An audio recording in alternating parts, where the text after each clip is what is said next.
You know what I'm saying? She's a beaut, just super high spirits, all lovey, and I'm like, damn, gave me a hug, dog. I'm like I'm thinking to myself, like I'm looking at Champ Dad, like, God damn. And then I'm looking at Champ Mom, like, God damn. Like, for real, for real. Champ Mom, beautiful human being. Beautiful human being. But I went in there because I heard they was there. And his sister, you know, all of them, they're all just down to earth, beautiful people, bro. Just loving people. No hate, no, they're just loving people. They'll, his dad's real quiet, but his mom, just super outgoing. She's like so chippery. You know what she reminds me of? Sort of reminds me of my boxing wife, Nick J. That's what she reminds me of.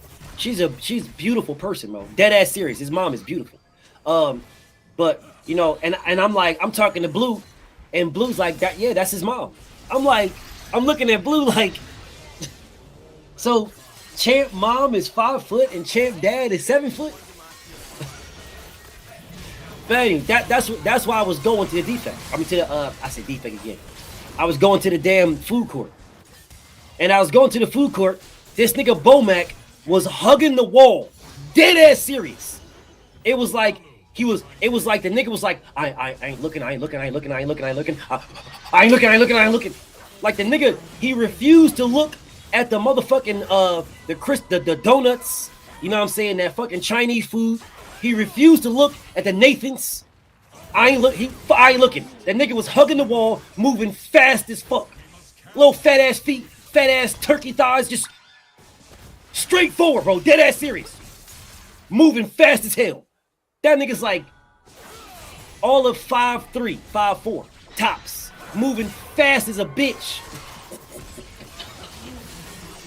Bro, real shit.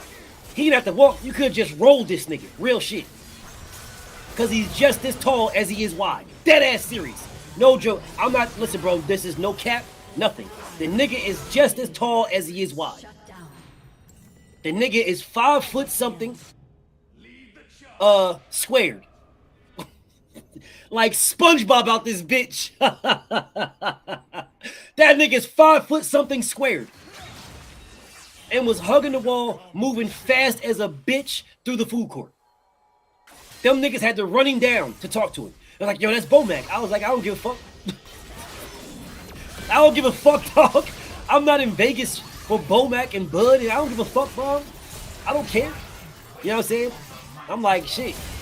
They're like, yo, I'm gonna go talk to him. I was like, well, shit, go ahead. Go ahead, go chop it up. I'm gonna get something to eat. And they ran the nigga down. Dead ass serious, bro. If I'm lying, I'm dying. They ran the nigga down. He was moving fast as fuck. That nigga was moving fast as a bitch. But anyways, right? Anyways. So I was going to talk about something. I gave you my pound for pound. But I want to talk about something. God,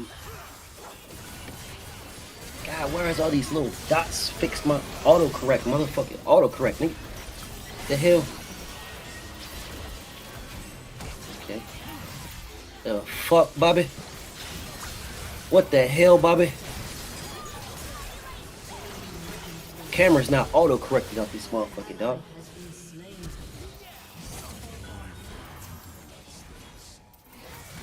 The hell? Whatever, man. Them dots is annoying me. Motherfucking dots is annoying me. And anyways, let's get back to this, bro. I don't understand why these little punk ass dots. So they're over here.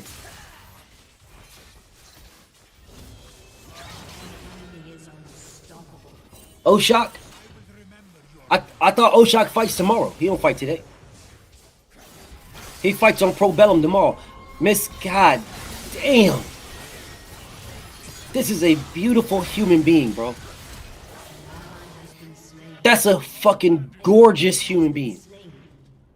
That's just a beautiful fucking person right there, man. That's a, God damn. Fucking flawless, bro. That's a beautiful motherfucker right there. Anyways, let me get Teach. What's up, homie? Let me get to something right quick. Now you're gonna see this on the morning grind. All right, you're gonna see this on the morning grind. Oh, he said Regis fight tomorrow? Oh, he fight today. He fought earlier? No! Man, they were supposed to hit me up, dog.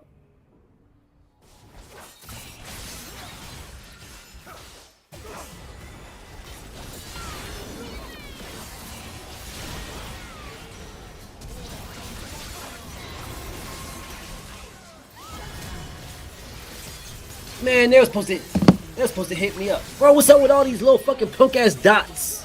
Go away, nigga. Autocorrect.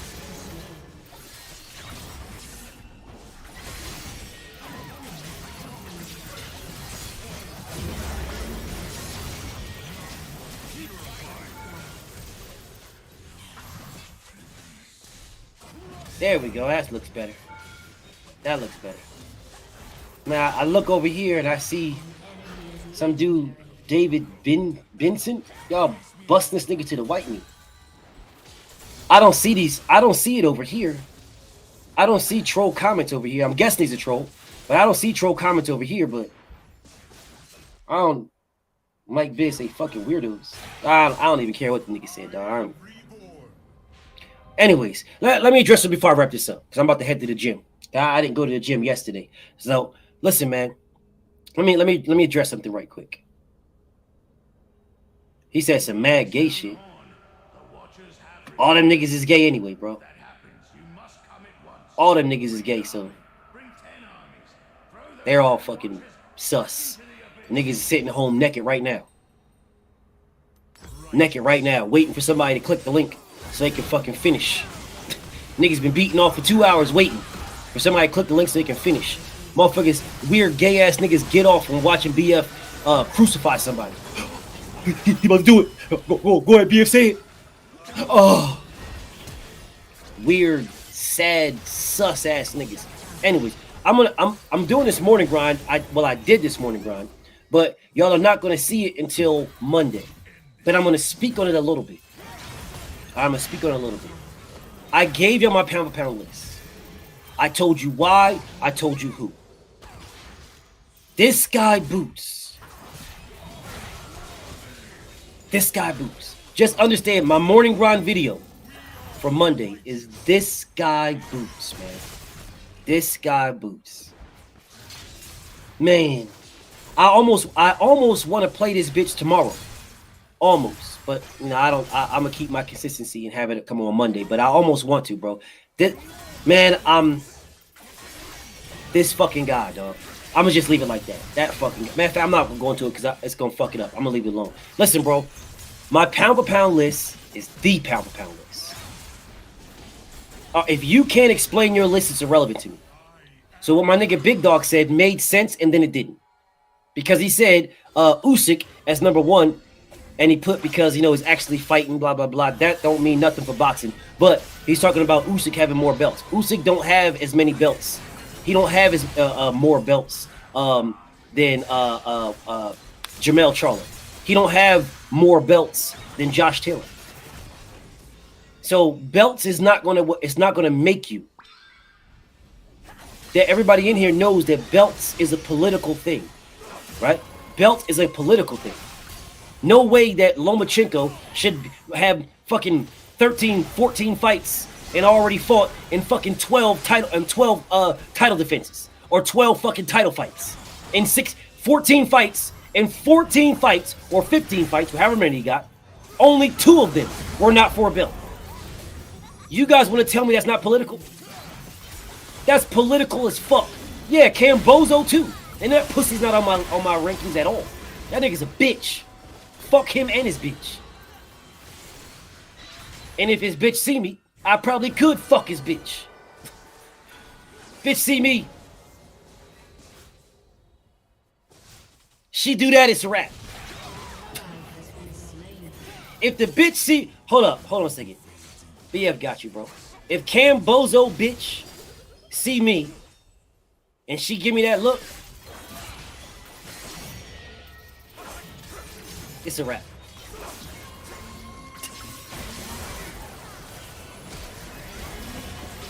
Hold up. I wouldn't be me without one of these, bro.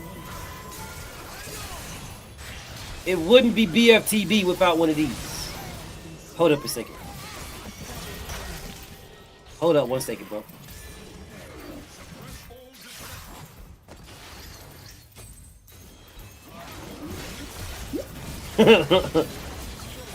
Yeah, BF got you.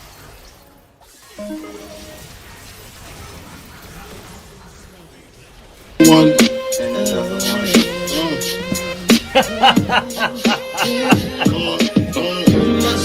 I tell this bitch.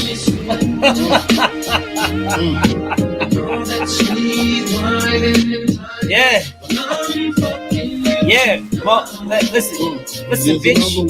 Now you're used to Cambozo whining and dining. BF's fucking tonight. Some say the X makes the sex spectacular. Now you keep running around this motherfucker. Yo, I don't want you. Keep him. Listen, man, take this punk ass nigga back to Australia with you. I don't want you. I don't want you at all. Guarantee you. Talk about you got some black in you. Okay, I guarantee you see me, you have a lot more. You have a lot more black in you. An ally has been slain. Motherfucker damn near 9 inches of black in you, bitch. Yeah, you see me, you have damn near 9 inches of black in you. This motherfucker Cambozo gonna go to hit again. Nigga gonna be like, Killing spree. God damn. I can hear the yo shut. I knocked the whole bottom out of that motherfucker. Bitch be like, try to make some fucking excuses, talking about she's just horny. That's the reason why she's really wet. The reason why you don't feel no walls is because she's real horny.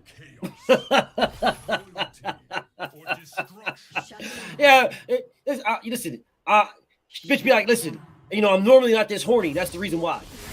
Normally, don't worry, it'll snap back. Just give us, give me a little bit. Fuck that bitch. Anyways. Anyways. Listen, bro, my list is the list. And the reason why my list is the list because I can explain it. You're gonna see some people, right, that have their lists and they can't explain it and they just say, well, I got this list because I don't fuck with them.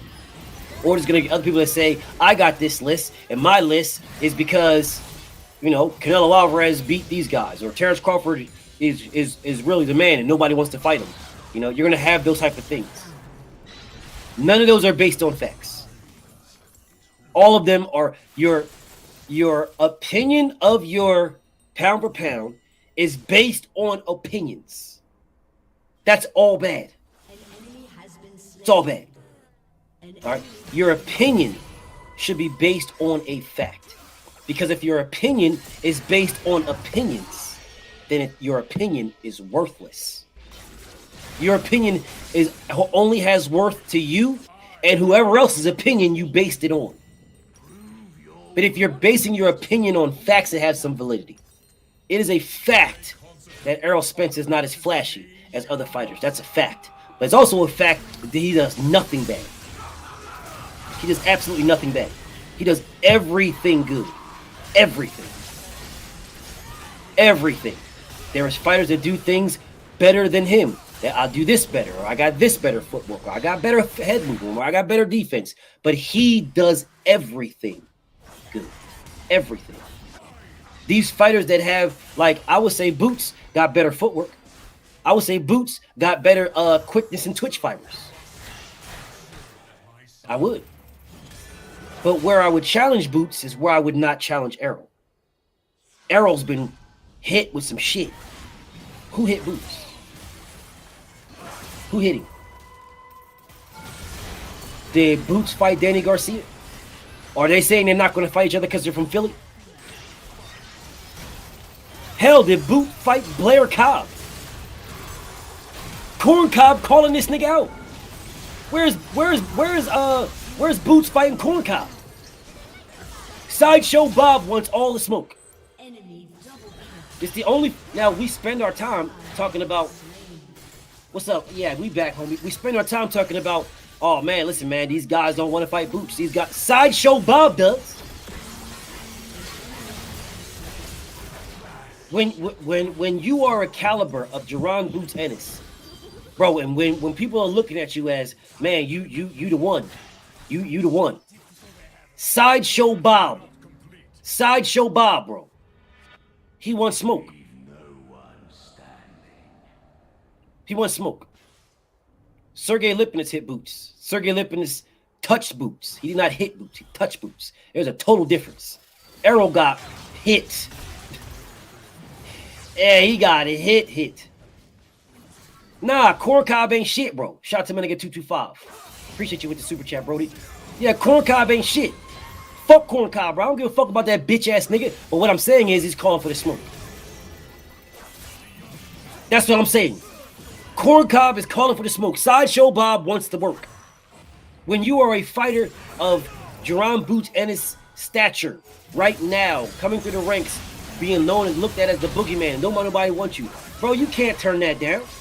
You can't turn that food down, homie. And I'm not saying he did turn it down, because he knew that he was about to fight Cruton Clayton for the IBF mandatory. I'm not saying he did turn it down. I'm not saying that at all. But I'm just saying, bro, when y'all did y'all little face off, when he was like, oh yeah, I want the smoke.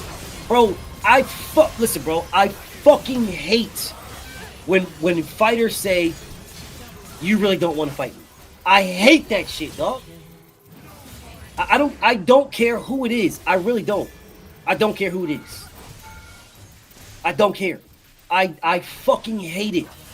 I hate it when you're telling a fighter you really don't want to fight me. When the fighter is saying I want to fight you, and you're telling the fighter you really don't want to fight me. I really hate that, dog.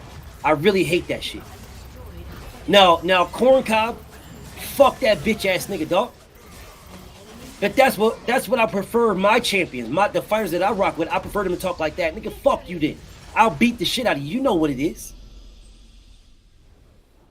Like Errol Spence was next to fucking Keefy Poo, and every time he's around him, Keefy Poo like, listen, Errol, he's a great fighter, until he's not around. Then he's like, that boy, listen, I told that boy know what it is. I'm Keith one-time Thurman, that boy. So when Errol's right next to him, got the mic, and Keith Thurman got the mic, and Keith's like, listen, we gonna fight. It's gonna happen, yo, cause he really good. That's a good fighter. Won't even look at him. That's a good fighter. He's a real good fighter. Yo, we gonna fight. It's gonna happen. I've been saying not right now. It's a get back century, so it's not right now. And then Errol sitting there like,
Everybody dies. Some just need a little help.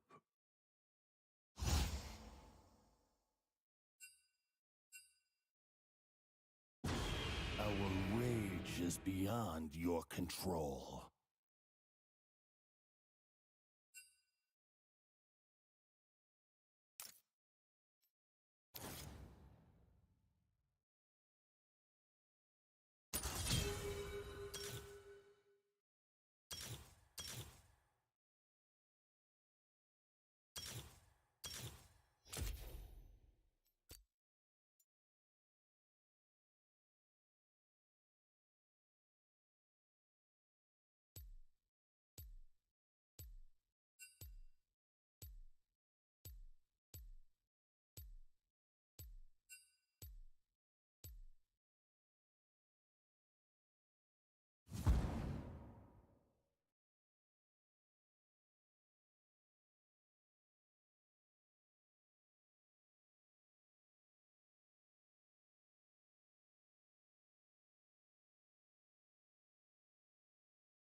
Yo, yo, yo, what's popping with y'all, man? This is your boy Knockout Boxing 86 TV, and we in here, man. Everybody, smash the like button on your way in here. We in here late today, but y'all know we have to do our Friday show.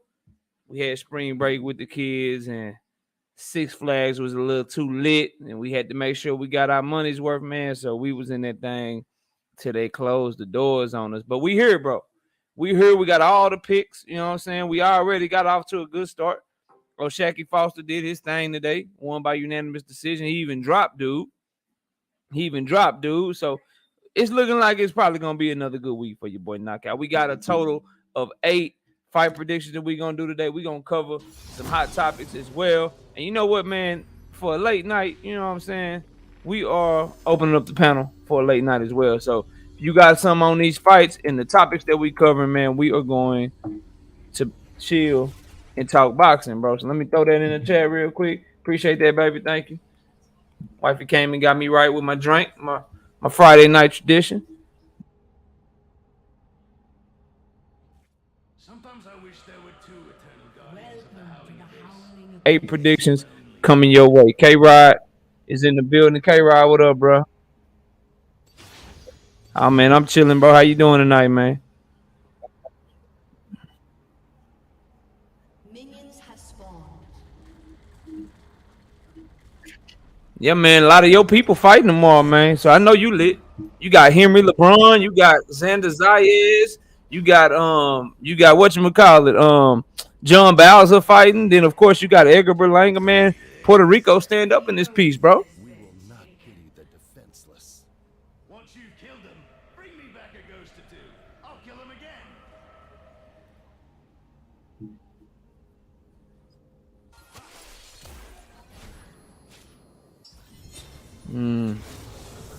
All right, man. Well, look, y'all, we gonna get started, man. So before we go to we'll start with the easier predictions. I guess I'll get a poll going when we get closer to that one. I want to ask y'all what y'all think on the Alexis Roach and the Blair Cobbs fight and get a poll going on that. So yeah, man, we'll do that in a minute. But let me something came across my screen that really had me kind of tripping that I wanted to look at. So the new WBO rankings came out, and then we'll get a roll call in a minute, everybody. The new WBO rankings came out. I noticed they came out, and I was looking at them, and I noticed Teofimo Lopez has slid in at 140 pounds as the number 2 WBO ranked contender at junior welterweight. And I'm like, damn. And they put him in there over Jack Catterall, Jose Ramirez, Jose Zepeda, Arnold Barboza, Regis Prograis, just to name a few. And last I checked, Teofimo Lopez, not only did he lose his last fight, bro, he lost it convincingly, and he lost it at a lower weight class. So I'm trying to figure out how Teofimo Lopez is the number 2 world ranked contender at 140 pounds, bro. They are setting him up. And this is the WBO belt, whatever Bob orders. They setting his ass up, right, to fight for a vacant title. They putting him in position because Josh Taylor is planning on relinquishing those belts. And Top Rank, if you look at it, they in real good position at the 140-pound division because they're going to have Liam Perro and Teofimo Lopez probably fighting for the vacant WBO belt. Then if you look over at the WBC, the top 2 people behind Josh Taylor in that ranking system is Jose Zepeda and Jose Ramirez. So they setting up, fights in the future to unify vacant belts, all kind of shit. They trying to tell the world that they run 140 pounds. But this is another example, and I pointed it out when the IBF did it earlier for Monster anyway, late last year when he fought Diapan, how Diapan got up in the IBF rankings by beating some dude with like 9 losses who had been knocked out 5 times or some shit. I pointed that out earlier. And so we got to keep that same energy, and we got to point this shit out. This is bullshit. Teofimo Lopez lost his last fight convincingly. Jack Catterall got robbed, and Teofimo Lopez not only over Jack Catterall, but he don't deserve to be over Catterall, Jose Ramirez, Jose Zepeda, Regis Prograis, Arnold Barboza. Like I don't understand the logic behind that. But K-Rod, man, what's your thoughts on that, bro? Do you like what they did with Teofimo Lopez?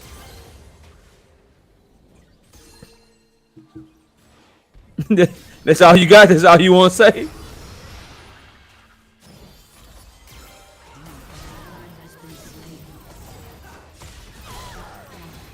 Yeah, no, I said everything I got. I just think it's bullshit, bro. And Zenith brought up a great point. I saw your comment, Zenith, and we're going to get a roll call here in a minute, but this is why I don't include – this is a perfect example, right, of why I don't include accolades, why I don't include resume, when I consider pound-for-pound fighters. I look at skill, I look at the talent level of the fighter, and how I think their skill set will translate to fighting other opponents, because there is no way you can tell me that if Teofimo Lopez, let's say he fights for a vacant belt against Liam Perro, there's no way you're going to tell me that now he's a better 140-pound fighter than Gary Antoine Russell or Regis Prograis. There's nothing you can say, nothing you can do to convince me of that shit, bro. That's why, for those of you who are wondering, and I see your comment, Dundada, for those of y'all that are wondering why my pound-for-pound list is set up the way that it's set up and why I don't include resumes and accolades and shit like that, this is a perfect example for you. This is why. You know what I'm saying? And so that's really all I want to say about that situation, man. We got our Karma 123 in the building. Salute to you, bro. We got Timu Zeta Skywalker in the building. Yeah, man, it's prediction time. We got Mr. Mechanical in the building. Yoda Wise Crush in the building. ETB, my brother, Everything Boxing in the building. Fire show, bro. I caught some of it, but I was at Six Flags, so I ain't catch a whole lot, bro. But I saw, about an hour of it, bro, and that shit. It's a fire ass show. I'm gonna go catch the rest of it in a minute. Tupac 13 in the building. Salute, bro. Hulk Rogan in the building. Who else we got? We got Todd Swindle in the building. Mr. Mechanical, my bro, in the building. What up, Mr. Mechanical? Dank Father, what's good, bro? Salute to you. My brother Not Me is up in this thing. Salute to you. He say from San Diego. So it ain't too late there. We ain't too late there, bro. So I appreciate you checking in, man. We got Devin Blocker in the building. What up, Devin Blocker? As I said, my brother Zenith is up in here. Let's see here. W_right side. You can hop up, bro. Yeah, man. I couldn't do it at 7:30. I had to bounce it back late tonight because we was out doing the spring break shit. So it is what it is. But you can hop up here, bro. We're gonna be cooking on these predictions tonight, though, mainly. You know what I'm saying? So we're talking about this week's fights. Yeah. What's up? Yeah. Let me finish the roll call, and you can cook on it. Let's see who else we got here. Miss Knockout Boxing, my wife in the building. Salute, baby. Appreciate you. Appreciate this drink too. This shit tastes good, baby. Hold on, let me. Where is it? There you go. Yeah, that shit tastes good. I appreciate you. Appreciate you. Made that shit fire. Who else we got in here, man? Dundada's up in here. Salute, Dundada. What's up with it, bro? That's how you run a business. You put your fighters in. Oh yeah, you can't be mad at Top Rank. I'm mad at boxing. You can't be mad at Top Rank, bro. Bob doing what he's supposed to do. I'm mad at boxing. I don't like that shit for boxing, bro. Leon, what up, bro? Las Vegas Leon in the building. My brother AJ64 showing love early. I ain't even got the picks yet, but in case you counting, we already 1-0 this week, and we trying to go perfect. You know what I'm saying? But salute to my brother AJ64. He say salute, knockout in chat. I started like that. Hit it from the man. Hold up, AJ. I appreciate you, bro. Opulent LD, what's up, brother?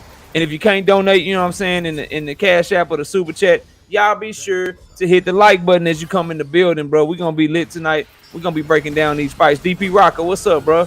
Salute to you. My singing OG, KQKC Boxing Network. He probably calling every single fight tomorrow, bro.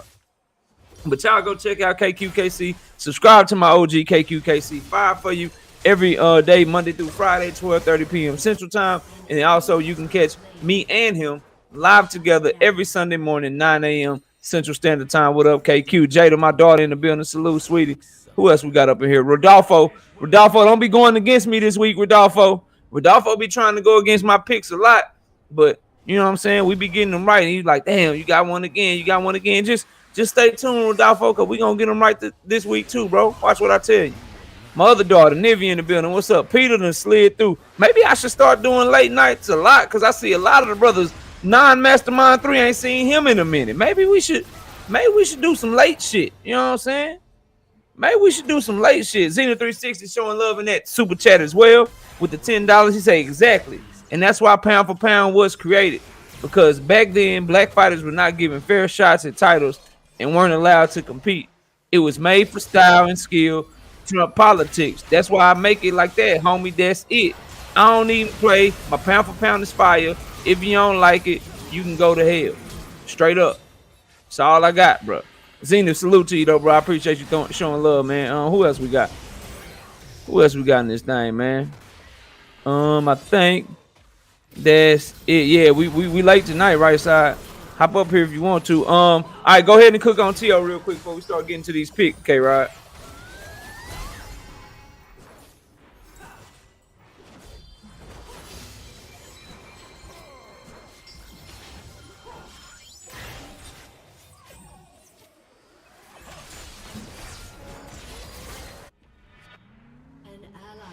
been slain.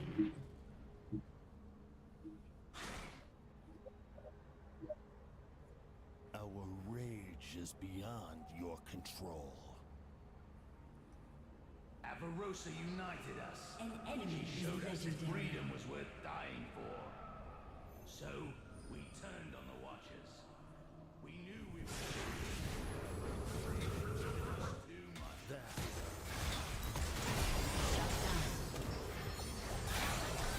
An ally has been slain. Your turret has been destroyed.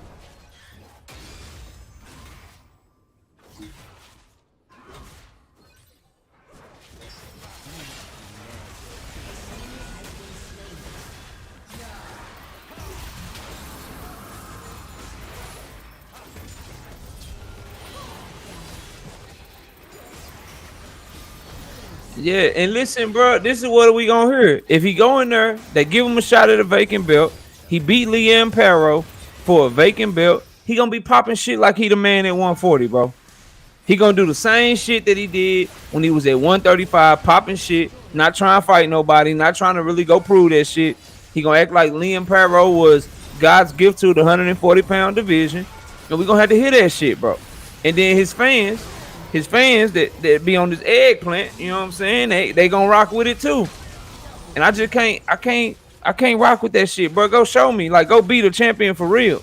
Put somebody in. Ain't no way in hell you can tell me that Teofimo is more. I want nobody to misunderstand me, bro. I understand the politics well and good. Like, when you really want to talk these rankings and these sanctioning bodies, like, I do all of that. So I'm not coming from a naive fan's point of view. I'm just telling you what's right and what's wrong. And at the end of the day, I like for my sports to be in a meritocracy.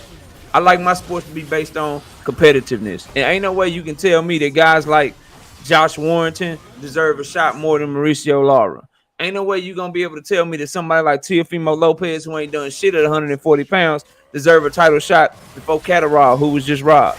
Deserve a title shot before Regis, who been putting in work over there and really only lost to Josh Taylor. And honestly, number one, that was when Josh Taylor was at his best. And I wouldn't make this argument. I had Josh Taylor winning that fight, but it was a very close fight. And at the very least, you could say that Regis Prograis fought well enough to get a rematch. It's funny that when guys fight good against Josh Taylor, they don't seem to get rematches. They don't seem to get that shit ran back, bro. And so I'm trying to figure out what's up with that right side, bro. What you got on this TO shit before we get to these fights, man? Hey, man. Salute KO. Great show, or it's gonna be a great show, especially this late night shit. Hey, you might want to start doing it. I'm just saying. But hey, man, K-Rod put it perfectly, man, and you did too. This is and this goes always back to one of the things I think about when it comes to boxing, the boxing politicians. This is clearly a political move that's being made in behalf of Teofimo Lopez. That's clearly what's going on right here. For him to be above Jack Catterall, who the majority of the people obviously think that he won the fight against Josh Taylor. He's above Regis Prograis. Regis, once again, the only fight the man done lost is to Josh Taylor. And for them to put, and for Teofimo Lopez to be coming off of a loss at 135 and get elevated into the number 2 position at 140, it's disgraceful. It is what it is. It's disgraceful because the man hasn't proven anything at the weight. The way KQ, he always tell you, hey, he's still a 135 pounder. Until he fight that first fight at 140, he's still a 135 pounder. You know what I'm saying? And so for him to be elevated the way he's been elevated, it seems to be very political. Everybody in the chat, I want to say this real quick, bro, because I can really piss you off right side, and I can really piss off K-Rod. Y'all want me to really piss y'all off on the Regis Prograis tip? He only lost to Josh Taylor, right? We all can agree that he only lost to Josh Taylor so far in his career. Agreed. Okay. And when he lost to him, he was the WBA champion, right? Agreed. Okay. Why is he only ranked number 6 behind Akhmadov, Sandor Martin, O'Hara Davies? Who is O'Hara Davies? Who is and O'Hara Alberto Davies? Puello? Huh? Who is O'Hara Davies? Bro, all I'm telling you is he's number 6 in the WBA. He's number 6 in the WBA, not ranked in the IBF at all. Number 7 in the WBO, and he's number 3 at least in the WBC. Bro, Gary Antoine Russell is number 9, bro. He number 9. I'm just saying, at some Come point in on, time, bro. we got to be honest, and as true fans, we can look at this and we see the politics behind it. And it once again, it goes into so you're telling me that that after coming off of a loss, you end up going to a different division, never fighting that division, you end up in the top 2 rankings. Yeah, bro. Man, that's that's sad, bro. and I mean, it's frustrating. It's really frustrating. That's what it really is. Yeah, it's frustrating. But There's so many other get, fighters out there. But go ahead, my bad. yeah, bro. Let me get to the fight. What'd you say, K-Rod? We will not pity the defenseless. Go ahead. Go ahead. The enemy's inhibitor is respawning soon.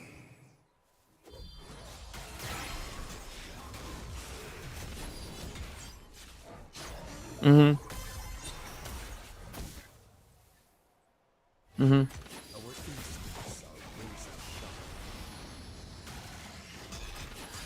Ally has been slain.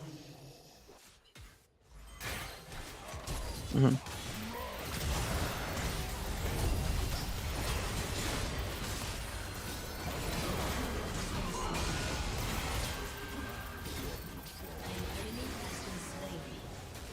An ally has been slain.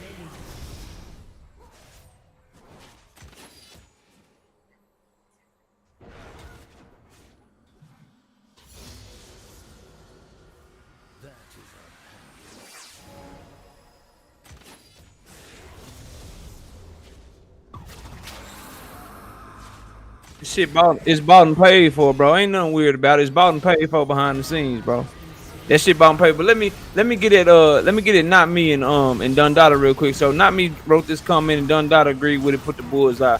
Let me explain something to y'all, bro. And all this shit, you can go Google it, you can look it up yourselves, because I want to make sure that we on the same level. And everybody understands what's really going on. So not me says no pound for pound list, and it's my brother, not me. So it ain't no shade and no smoke. But he and I, we talk boxing and we have different opinions all the time. But not me says no pound for pound list was created to give more life to the lighter divisions in the era where heavyweights ruled the sport. Not true. It was created because they wanted to know. They thought Sugar Ray Robinson was smashing shit and crushing shit so bad, they created that shit to say, look, man, if he was the same size as these heavyweights, he would beat the shit out of them. And then again, skill and resume. Y'all keep talking about resume, but certain fighters, this is why I don't include it, and this is why it wasn't included when they first came up with pound for pound list, bro. When certain fighters get certain opportunities that other fighters don't get. How do we know that Teofimo Lopez is better than Subriel Matias? How do we know that Teofimo Lopez is better than Gary Antoine Russell? But he can become champion before them, so that will make him a 2-division champion, 1 division where he was unified, and then a champion at 140 if he's able to pull this off and beat Paro, assuming that they make this fight. And so some would argue that if he beats Paro, now all of a sudden he's above Regis Prograis. Now all of a sudden he's a better fighter than Gary Antoine Russell, all because of who he's signed to, who his promoter is, and the pull and the power that they have. So he's being afforded an opportunity right now that Regis Prograis isn't getting, that Gary Antoine Russell isn't getting, that Subriel Matias isn't getting, bro. So when you're afforded opportunities that other people don't get, of course, you can build a better resume. And I'm going to say this last point, then we'll get to these fights, because I know that's what y'all here for. That's what the show is about. Vasily Lomachenko, 2-time Olympic gold medalist, right? Over 400 amateur fights. He got to fight for a title in his second and third fight, and he lost his first fight. Robeisy Ramirez is signed to the exact same promoter. Robeisy Ramirez has over 400 amateur fights as well. Robeisy Ramirez is a 2-time Olympic gold medalist, right? These are all facts. They can't be disputed. You can go fact check me if you want to. William Old School. I see you, bro. Salute to you, right? Robeisy Ramirez, he lost his first fight. He lost early in his career, just like Lomachenko lost in his career. For whatever reason, Robeisy Ramirez has to continue to pull himself back up and build back up. Loma been in championship fights his whole career, except for his last 2 fights. Certain fighters, for whatever reason, you can put the reason on whatever you want to put it on. That's for you to decide. But what cannot be disputed and what is an unequivocal fact is that certain fighters get opportunities that other fighters don't get. You name the reason if you want to. Okay. And let's leave it at that. But let's get to our first fight of the night. We're gonna start with an easy one. Everybody should be able to do this one. Okay, we got Bruce Carrington versus Yuri Andujar. Okay, it's a 6-round featherweight fight. This is gonna be on the top ranked card. Bruce Carrington's 5'8", 72-inch reach, 24 years old, Orthodox fighter fighting out of BK, Brooklyn. Stand up, all my brothers and sisters on the East Coast. Yuri Andujar out of the Dominican Republic is 26 years old, Orthodox fighter, 5'8", 71-inch reach. His record: 5 wins, 4 losses, 1 draw, 3 wins by way of knockout. He's been knocked out twice. Bruce Carrington, 2 wins, no losses with 1 knockout. Now, one thing about this fight that I want everybody to take notice of: Bruce Carrington has the same arm reach as Errol Spence, and he's only 1 inch shorter than him. He's very big for a featherweight. So is this guy Yuri, though, because he's the same height as Carrington with a 71-inch reach. Both of these guys are huge featherweights. Like, they are about the same size as Emmanuel Navarrete, to put that into perspective for you. So I don't want to go first. I want to let the brothers go first. We'll start with right side, then we'll go to K-Rod. Y'all be sure to keep track of these brothers' picks, because we want to see who will reign supreme as we pick these fights. Right side, what you got in this fight, man? And if you guys, if you're up here, obviously they weren't prepared. So if there's a fight that they don't know, you guys can just say, hey, I don't really want to talk about that one. But if you want to give a breakdown on all of these, I'm always give you the opportunity to. So right side, do you have anything on this fight, man? What you think gonna happen? Yeah, K. I got Carrington in this one. I think it's a feed fight. Go ahead and let the man continue to build his resume. I know I was looking at it earlier today, and I know Carrington, I believe he done lost his not Carrington, excuse me.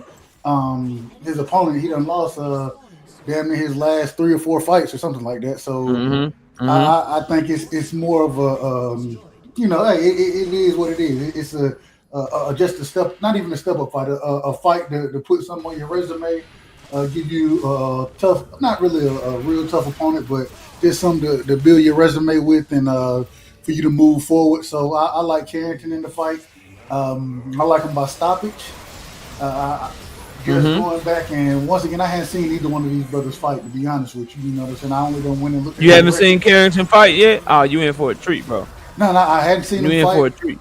And so I've looked at their records, those type of things, but I think it's just gonna be, once again, like I said, it's a fight for, and I think it's gonna be stoppage. The reason being is because the man he fighting them been stopped multiple times in the last few fights. So whenever that happens, I think, like I said, it's a feed fight and it's to build Carrington's resume. So I look for a stoppage in that fight for Carrington.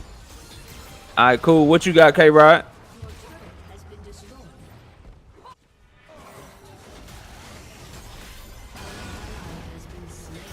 You got Yuri? Oh, shit. Have you seen him fight? All right. K-Rod be riding with his people in case. If you from the DR or the PR, if you got an R in your shit, he be, you do. It's cool. What's up? Ashley's Corner in the building. Salute. We got the link in the chat for anybody that want to hop up, man, and talk this boxing. But so you got him for real. You got Yuri for real. What's up, Silva? I see you. You got Carrington. All right, man, break it down real quick because I'm about to give my breakdown.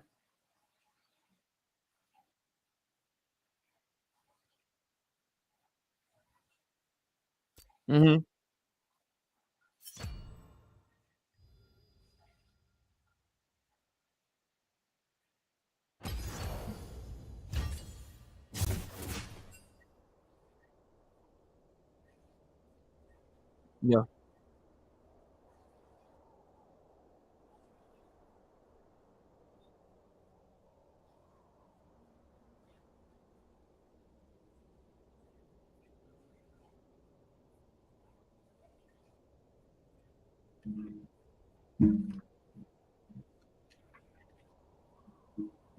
Okay. All right.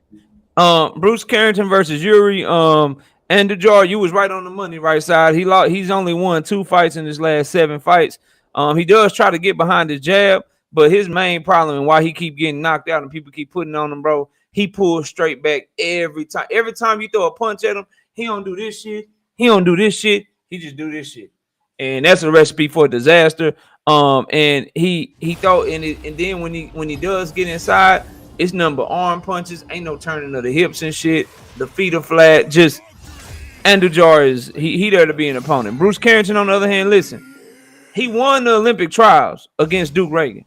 Okay, Duke Reagan went and won the medal. So Bruce Carrington had a outstanding amateur pedigree, bro. Outstanding.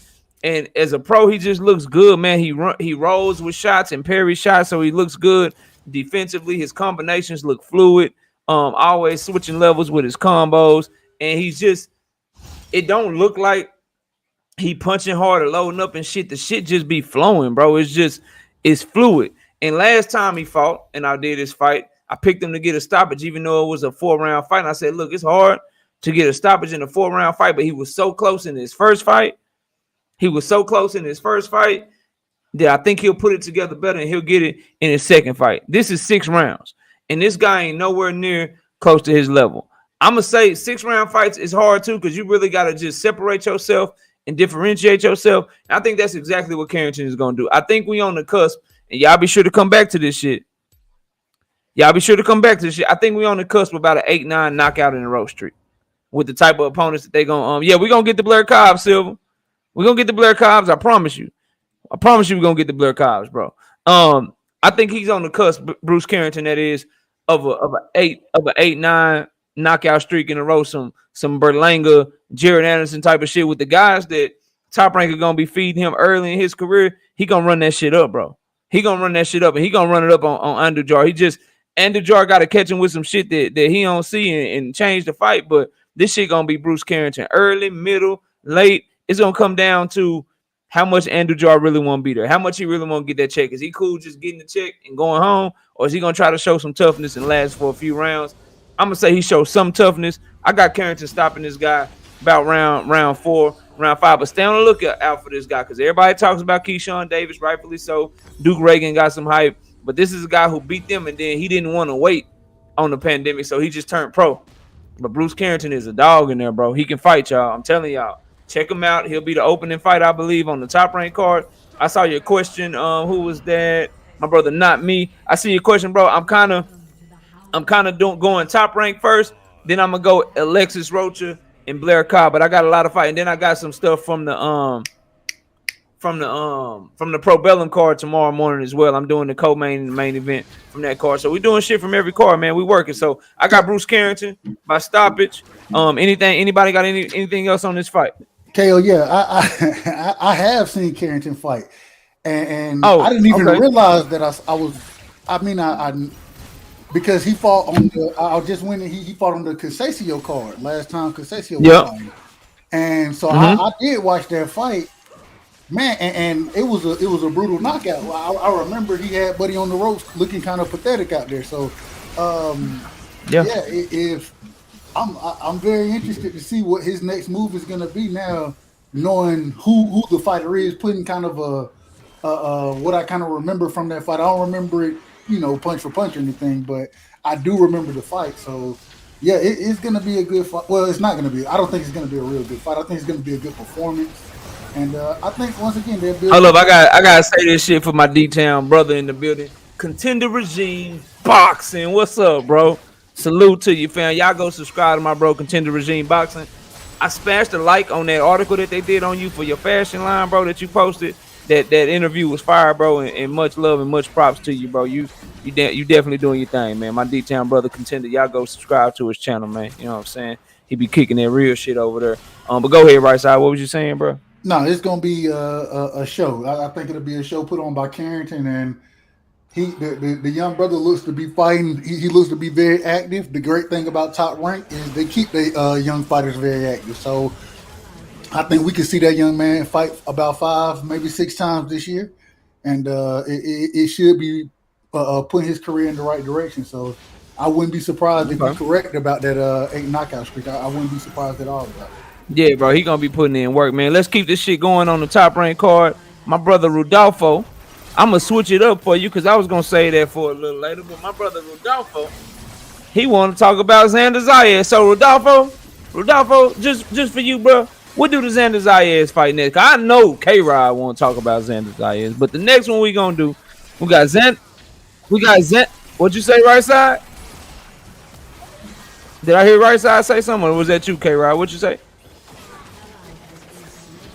Yeah. I know you want to talk about Xander, bro. Xander Zayas versus Quincy Levelis, bro, or Lavallee, however you want to say it. This fight, they got Xander Zayas minus 2,500 to win it, minus 300 for the knockout. They got Quincy Lavallee or Levelis, however you want to say it. He plus 900 to win it, plus 1,400 for the KO, and then they got him plus 250. They got the fight plus 250 to go the distance. Xander Zayas out of Puerto Rico, 5'10", 74 inch reach. Orthodox fighter, 19 years old, 12 wins, no losses, 9 wins by way of knockout. Quincy Lavallee, 28 years old, 5'10", fighting out of Louisiana, Orthodox fighter, 12 wins, 2 losses, 1 draw, 7 wins by way of knockout. We'll let K-Rod hit this one first, then we'll go to the right side, then I'll wrap us up. Who you got in this fight and why you got them and how they gonna win, K-Rod?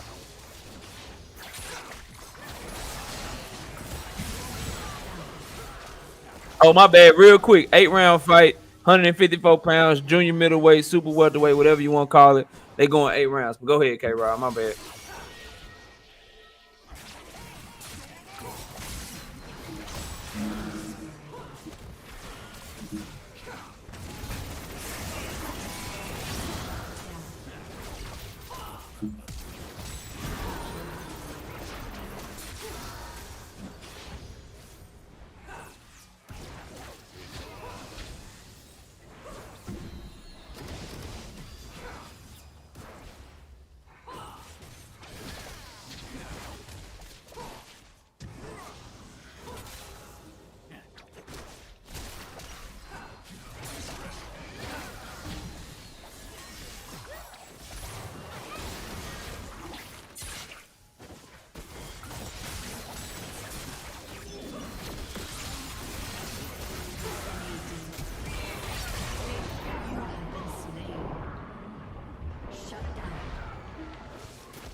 Last round, he gonna get that shit done. Right side, what you got on this fight, bro? I like Zayev in this fight. I think that first off, I think he's a hell of a boxer, and he has really good size. He has good length as well. So I think that Man, only 19 years old, dog. and that's shit gonna, crazy. That's gonna be even. That's gonna be a problem. But I think in this fight, as far as cutting the ring off, doing those type of things, I don't think it's gonna be that big of a issue for him. I don't even think he's gonna have to do it too much because for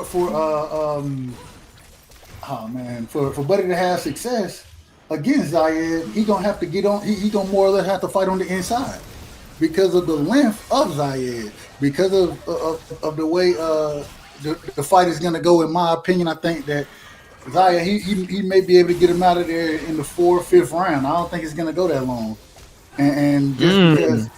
And once again, You think he gonna start turning the screws on his ass early? You got him whooping his ass from go then. He don't have no reason not to though, because he has the advantages as far as the I think he has better boxing skills. I think because he's a bigger, longer fighter, he has the advantages in the fight, and so I don't see a reason. Maybe he wants to be a little cautious in the first round, but I doubt it. Especially been in 3 years, I think he'll get him out pretty early, man. I don't see this fight lasting too far into it. I'm gonna say 4th round, just off of the aggressiveness and the size that Zayev presents, and that's kind of how I see it. I got you, bro. Y'all smash that like button for me one time. That shit free. You know what I'm saying? Y'all riding in the car with us for this boxing talk. Put your seatbelt on when you hop in my car. Smash my like button. If you can't smash my like button, you know what I'm saying? I mean, if you can't donate to the Cash App, if you can't donate to the Super Chat, at least smash the like button. These brothers taking time to give us some of their wisdom on this boxing shit. And I put a lot of studying in this shit, man, a lot of hard work. So at least smash the like button for me. Karma, is Jamal Charlo a duck? He ain't hungry no more. I don't like his attitude towards David Benavidez. I hate when I hear fighters, and that's any fighter, and it's Texas all day over here, bro. But I keep it a buck, and I got a video on it. Karma 123. I just went in. The title of the video is "I'm disappointed in Jamal Charlo's Mike Tyson interview." So overall, I ain't gonna, I don't want to take the show too far left, but I don't like when fighters talk about people have nothing to offer them. He has said this now twice. He said this shit about Demetrius Andrade, and he said this shit about David Benavidez. And when you peel back the layers of that shit, right? He said that shit about Andrade. Andrade screwed your little brother out some money because Big Charlo, Jamal Charlo, was born first. He screwed your little brother out some money. You know what I'm saying? And said that he had to pull out the fight and he signed with somebody else. So he screwed your little brother out some money. Then, after screwing your little brother out some money, right? He tell you he won't fight you. Okay? So he screwed your little brother out some money. And he call you and say he won't fight you. And you can make millions. You could unify. And you say he ain't shit. He ain't got nothing to offer you. Then you say the same shit about David Benavidez. But real quick on the Andrade shit, right? Like, I don't know how y'all get down. But if K-Rod is my little brother, and right side is Demetrius Andrade, and right side say he's supposed to fight K-Rod, and right side like, nah, bro, I'm pulling out that shit. I ain't doing that shit no more. K-Rod, screw you. I ain't giving you no money. Then about 6 months later, right side, his people hit me up, man, knockout. We want to fight your ass, bro. You can make millions, and we want to fight you. Number one, not only would I fight him, you mess with my little brother, bro, I'll fight you for free. I will fight you for free over my family. Like, I don't know how y'all get down. And I ain't no thug. No shit like that. You know what I'm saying? None of that shit. Family man, got a job, all that shit. But my family, bro, like, nah, bro. So that shit bullshit right there. And then David Benavidez, same thing. He told David Benavidez he snapped his neck. He said he'll snap his neck. And he started talking all that shit. But then it was vaccines and I don't want to fight nobody that's 25 or under, none of that shit. Which is cool, but then you went and made an offer to Jaime Munguia and he 25 years old. Like, I don't know. You say David Benavidez ain't got nothing to offer you, but I just watched you fight Montiel. I watched you fight Dennis Hogan. Okay? I watched you fight Brandon Adams. All right? I watched all this shit. I watched it. So I think his hunger gone, bro. I think he chilling. And, you know, I don't like it. Karma, to answer your question. But Xander Zayas versus Quincy Lavalley. Flawless Dr. Mark. What up, bro? Salute to you. Xander Zayas and Quincy Lavalley. Quincy Lavalley, they fighting styles. Quincy Lavalley, he composed. He got good skills, bro. He really does have good skills. You know what I'm saying? He got pretty good power. It ain't too much. And he got some slickness in the ring. Like, he'll roll with your shit. He'll try to be slick. He just ain't. You know how people like you can tell they good, but they ain't got athletics. I use this shit before on the channel. It's like Quincy Lavalley is like the second string quarterback and shit that you can see. Like, he know all the plays, he know the proper reads on the defense and all of that shit. But something just ain't there athletically, instinctually, to where he can take that next level and be a starter one day. But good mind for boxing, you can tell he want to do the right shit. You can tell he want to do the right shit. But then, you know, it don't quite click for him. Xander Zayas, on the other hand, look, man, this kid get better every time I watch him fight, right? He's smooth. He fluid. And Zenith, I see that, bro, and I hear that. Then Steven Espinosa shouldn't be the one that had to say that shit, though. And Zenith is talking about, and I know Showtime, they did offer Andrade a fight back in the day. He turned that shit down and signed with DAZN. I remember that, bro. But why ain't, like, if I'm Charlo, I'm on Mike Tyson, I'm popping my shit. Look, man, we offer Andrade shit. He ain't want to fight me. He turned that shit down, bro. We offer Canelo, we offer Munguia, we offer all of them, bro. And I won't smoke with all of them. He just off to me, bro. Like, I don't know, bro. He just seemed a little off. But I feel what you're saying, Zine. If I remember that shit, bro. But for Xander Zayas, man, look, this young brother is smooth. He fluid. He seemed like he more calculated now. His patience done turned up because I felt like, man, I forget it was what was the dude he was fighting? Was it Hernandez? It's gonna drive me crazy. It was 2 fights ago, bro. Hold on, where he didn't show patience and it looked like he punched himself out. What'd you say, K-Rod? Surprise! Sanchez, yeah. When he was fighting Sanchez, I felt like he lacked some patience in the ring. But then he fought Karpinski, and that shit looked like it just got better all of a sudden. Then he fought some dude after Karpinski to stay busy, knocked his ass out in the first round. But Xander Zayas at 19 years old just seems to keep getting better, and better. He got power in both hands. He's really good at slipping and countering shit. And I think the sky's the limit for the young man. Quincy Lavalley got to catch him. He got to put like some stones and shit in his glove, some rocks, maybe a knife or some shit. Put that shit in his glove and hit Xander Zayas with that shit, and then maybe he can win. I heard people saying this is a good test for Xander Zayas. That's cool. I'm here to tell y'all I think he gonna pass that shit with flying colors. I'm here to tell y'all this is the type of test where they give you the test and they let you take an open book test. I don't know if y'all remember that shit from school when the teacher used to let you take like an open book test. So it's a test, but you got the book and shit, so you got all the answers. You know what I'm saying? And that's why I think Xander Zayas is like, yeah, this a cool test, but he like got the open book, he got the cliff notes and shit, he got the motherfucking Quizlet going popping off. He got the goddamn he got the flashcards and shit. Like he gonna go in there. He gonna turn up on Quincy Lavalley. And if you look at Quincy Lavalle's last fight, bro, I think it was against Norberto or Norbito or some shit, and that he lost or whatever by UD, bro. He got his ass beat up, and he got beat up with hooks to the body, left hooks to the body. Xander Zayas left hook to the body. That shit nasty, bro. That shit nasty. Plus, he got a better jab than the dude that Quincy Lavalley just lost to. He got a better timing, better right hand. I think he just gonna continue to grow, show he on another level, and then he's so active, and Top Rank is doing a good job moving him and keeping him active. I think he's gonna show up and show out. Stoppage, Quincy Lavalley tough. I got it earlier than right side, round 6, round 7, something like that. You know what I'm saying? I want to see my brother Xander Zayas. You 12 fights in now. This your 13th fight, 14th fight. I need me a 10 rounder, bro. I need me a 10 rounder up out of that. You know what I'm saying? That's what I need from him. But let's move on to the next fight, man. We're gonna keep running down this damn Top Rank card, man. I was gonna do this one, but my brother Rudolfo, he asked about Xander Zayas. So Rudolfo, to answer your first question, I don't think this shit going the distance. You spend your money how you want to spend your money. You know what I'm saying? You do that. Pigeon Mike Tyson, I see you. You do that, okay? You do that, right? But I got Xander Zayas by stoppage. Let me read this comment right quick. Superb Supreme, is it true that the PBC pays the LDBC to push their narratives, and that's why they sound alike? The brother Bud Crawford beats Easy Rap Spence, said so on his channel. I don't know what the PBC pays and who they pays because they don't pay me shit. Okay, answer that question right there. Crawford beating Spence. I mean, that's your opinion.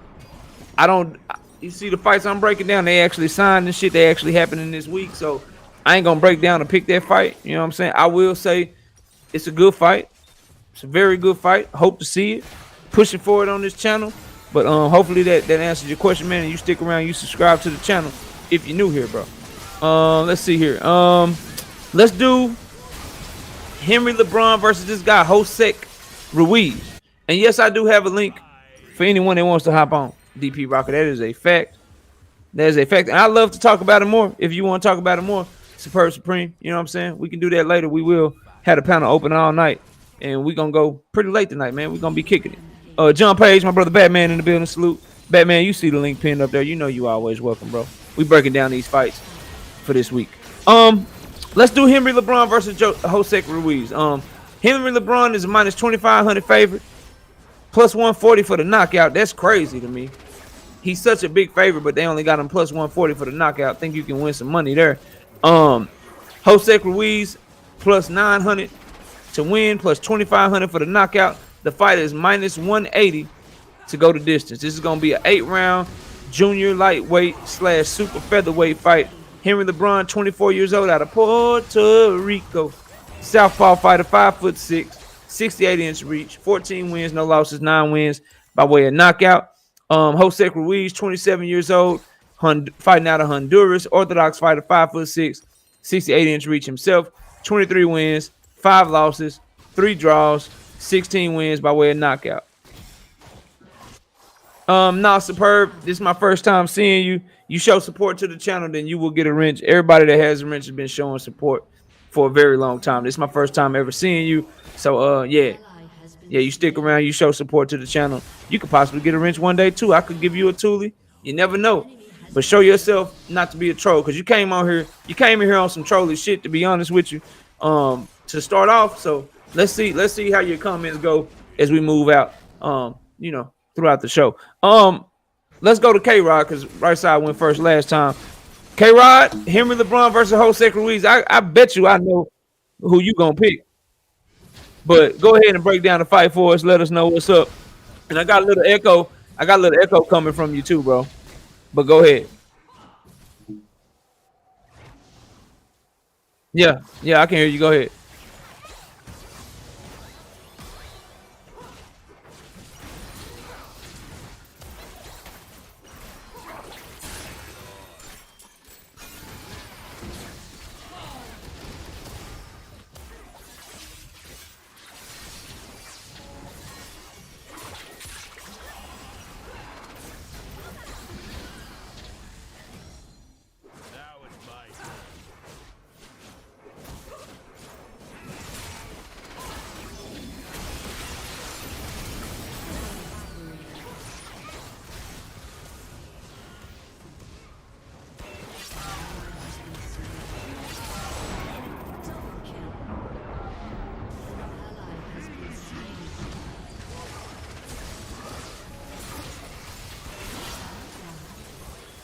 Got you.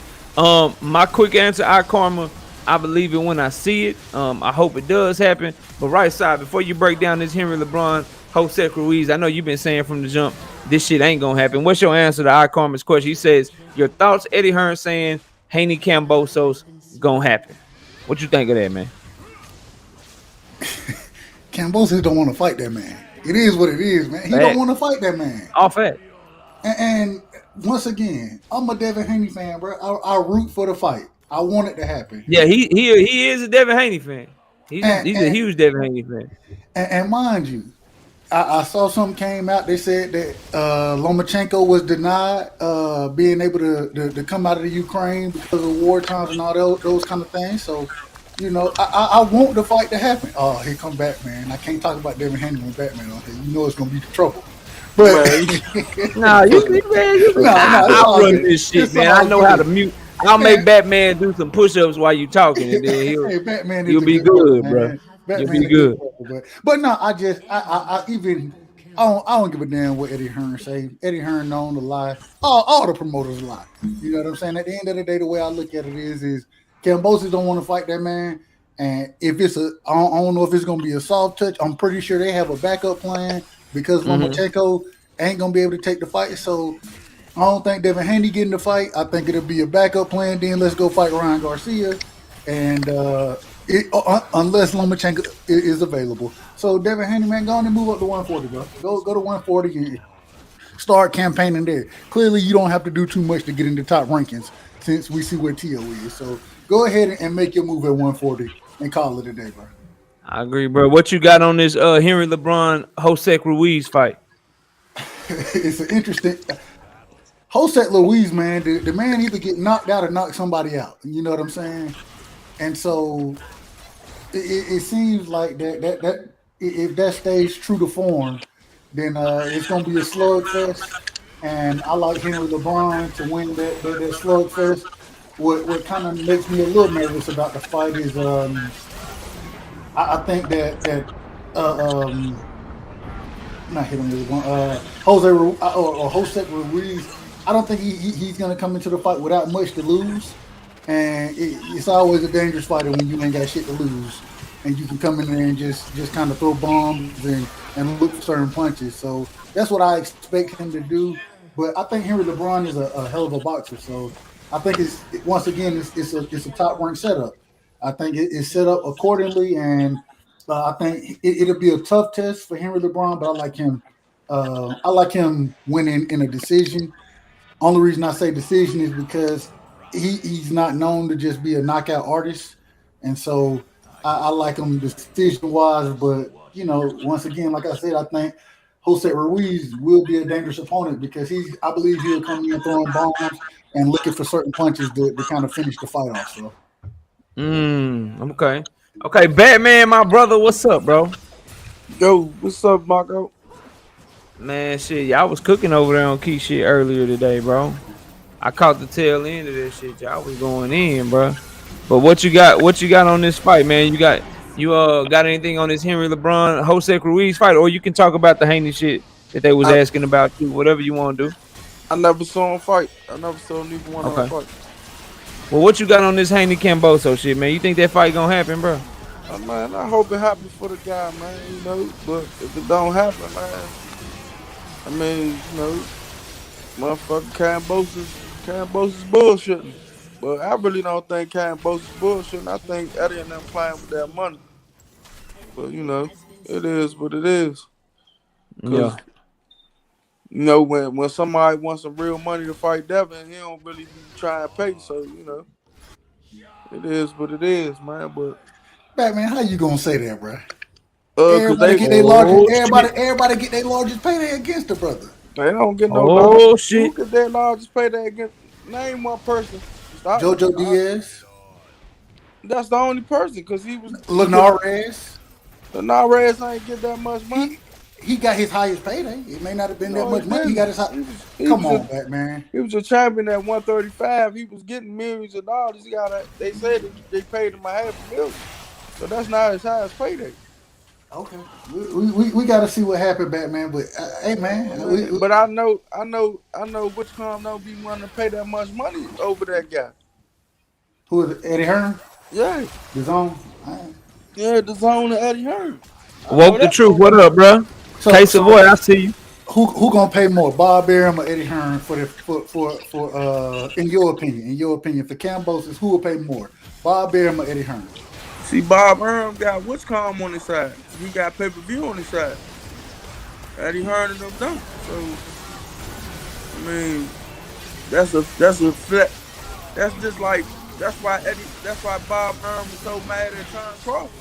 And it ain't the pay. It ain't really the pay. The key is Lou DiBella looking for a network, bro. Eddie Hearn them just offering them a fight. Bob Arum and Lou DiBella go way back, bro. So he can offer him a network deal. That's what he really was trying to shop Cambosos for, bro. Yeah, but it ain't so much money, it's the network. But before the network deal, it was the money situation. Cambosos kept saying Eddie, listen, man. That's just like, why you think the Zone ain't want to put the money up for Gary Russell? Gary Russell wanted money. I'm coming up 2 weight classes. Your man called me out. He asked for a good number for a champion to come up to fight another champion. They ain't want to pay it. So why you think they never came back with a counter offer?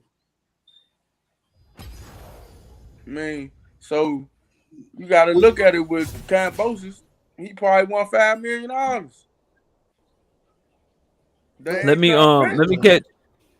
me catch his super chat. Let me get my pick on this Henry LeBron because we got to keep this shit on the predictions and shit. But I want to answer. I only talk boxing. Boxing brought up a point that I do want to respond to on this Haney shit. So Tim Muzay, my brother Skywalker, with that $5 in the super chat, he says Cambosos could duck for another offer. Be like Teofimo, hold them belts hostage. He needs to fight Haney for all the marbles. I couldn't agree more, bro. I couldn't agree more. And I want to keep this up here right here because I want to respond to that. But real quick, Henry LeBron and Jose Ruiz. Jose Ruiz is extremely aggressive. He's a come forward fighter. He lunges over his front foot a lot. And Batman, I know you know that leave your ass open for uppercut after uppercut after uppercut. And not only do he lunge over his front foot, he reach a lot. So sometimes when y'all see fighters that throw punches and they be stepping with them hoes, when I say they reaching, that's what the hell that means. He reaching. He trying to punch, but he punching from too far out. So he end up stepping with his punches, which puts him out of position, puts him off balance, and leaves his ass wide open for counters, bro. And he's an orthodox fighter. And in this fight, Henry LeBron, it's a matchup that's made for Henry LeBron to look good. And people you can't really see it unless you really know what you're looking at. So remember we said the fighter Jose Ruiz, he lunges over his front foot and he reaches a lot when he tries to come and be aggressive. Henry LeBron is a southpaw counterpuncher that has nice skills, good movement in the ring, and he has a good counter left hand and a good left uppercut. Top ranks matchmakers literally set this fight up for Henry LeBron to land left hand after left hand after left hand after left hand because he's a sharpshooter. Excuse me. Yeah, southpaw. Yeah, he's a southpaw, bro. He gonna beat the shit out of Jose Ruiz. And just real quick, to right side, Jose Ruiz, he ain't never been knocked out before. So he do got good power, but he ain't never been knocked out before. So I heard you say he either knocks you out or he gets knocked out, but he ain't never been knocked out before. But I think in this fight, it's just gonna be if he can take what Henry LeBron is bringing to the table, bro. If he can take what Henry LeBron is bringing to the table, it'll go the distance. It's an 8-round fight, and I'm gonna say the fighter that's never been knocked out, I'm gonna say he don't get knocked out in this fight. I got Henry LeBron outboxing because Henry LeBron isn't naturally aggressive. So for him to knock out Jose Ruiz, I think it would have to be one of them. Bam! I caught you with a left hand. I hurt your ass. Caught you cold, and then I can finish you. You know what I'm saying? Whereas he ain't a finisher and aggressive like that. He loves to fight off his back foot. I think he'll do that. Outbox Jose Ruiz clearly, catch him with the cleaner shots, catch him with more shots, and box his way to a unanimous decision, 6 rounds to 2 at worst. But we could see a shutout. We could see a scorecard that comes out 80-72, 79-71. St. Louis Mix, I see you in the building, bro. Salute. So I see you all. That's the only way I see the fight going, bro. That's the only way I see the fight going. Jose Ruiz, I don't think is gonna have the skills or the feet to keep up with Henry LeBron. I'm catching playback from somebody, bro. I'll mute y'all real quick. All right, cool. We good. All right, and so real quick on this, on what my brother I Only Talk Boxing said. So he says Kambosos versus Loma is a better fight. That's your opinion. I ain't mad at that. That way I can see Haney versus Loma for all the marbles, in my humble opinion. Here's why I disagree with that second sentence, though, bro. You know what I'm saying? So, if number one, I feel like if Loma was gonna fight Haney, he was gonna fight his ass way back when. He would have been fought him, right? That's the first thing. Secondly, what's going on in Loma's home country right now? It's a big ass war. People is coming, pillaging, running through their shit, right? And that ain't his priority. His priority, they blocked it. He was trying to get his ass to where he could train and jump in front of Haney and fight Kambosos, right? If Loma really had that energy, he know Haney been calling him out. He know that Kambosos and them was trying to make that deal. So why not wait? Why not handle your business at home, right? Handle your business at home. Take care of your people, and then you just fight the winner. Unless you think that winner is going to be Haney and you don't want to fight him. So that's the part that I disagree with. I Only Talk Boxing because his actions show that he don't want to fight Haney. When you look at the franchise shit, I ain't going to go through the whole thing with all that. But the fact that you want to jump in front of somebody when both fighters want to fight you anyway, and you could just fight the winner and you got bigger fish to fry, you got your whole country that needs you right now, that as Peter just said, they damn near done already lost. They losing. They need you over there, and you trying to go somewhere else, bro. That shows me that you never want to get. Hold on, Zenith. You never want to fight. So Michael James regular was timed out for saying stop the racist talk over Superb Supreme. They called everyone racist. Troll alert. Hold on. Who timed out? Hold on. Hold on.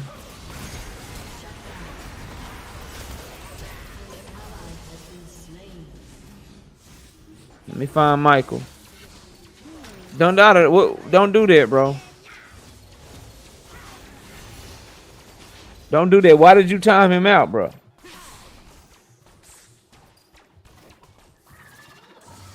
Mike James, you got a tool now, bro.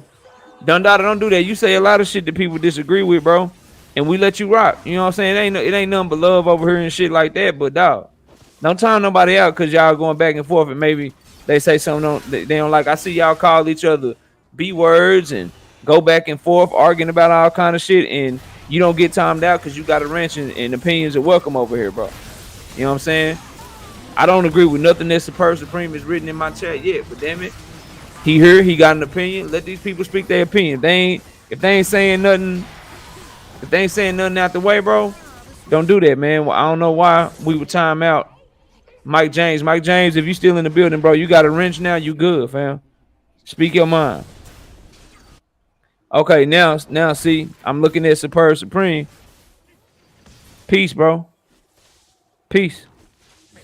If somebody need to be blocked, I'll block them, bro. You time somebody out, that's cool, bro, if they talking crazy. But we just here to talk boxing facts, bro. This ain't the channel for you if you can't just talk boxing.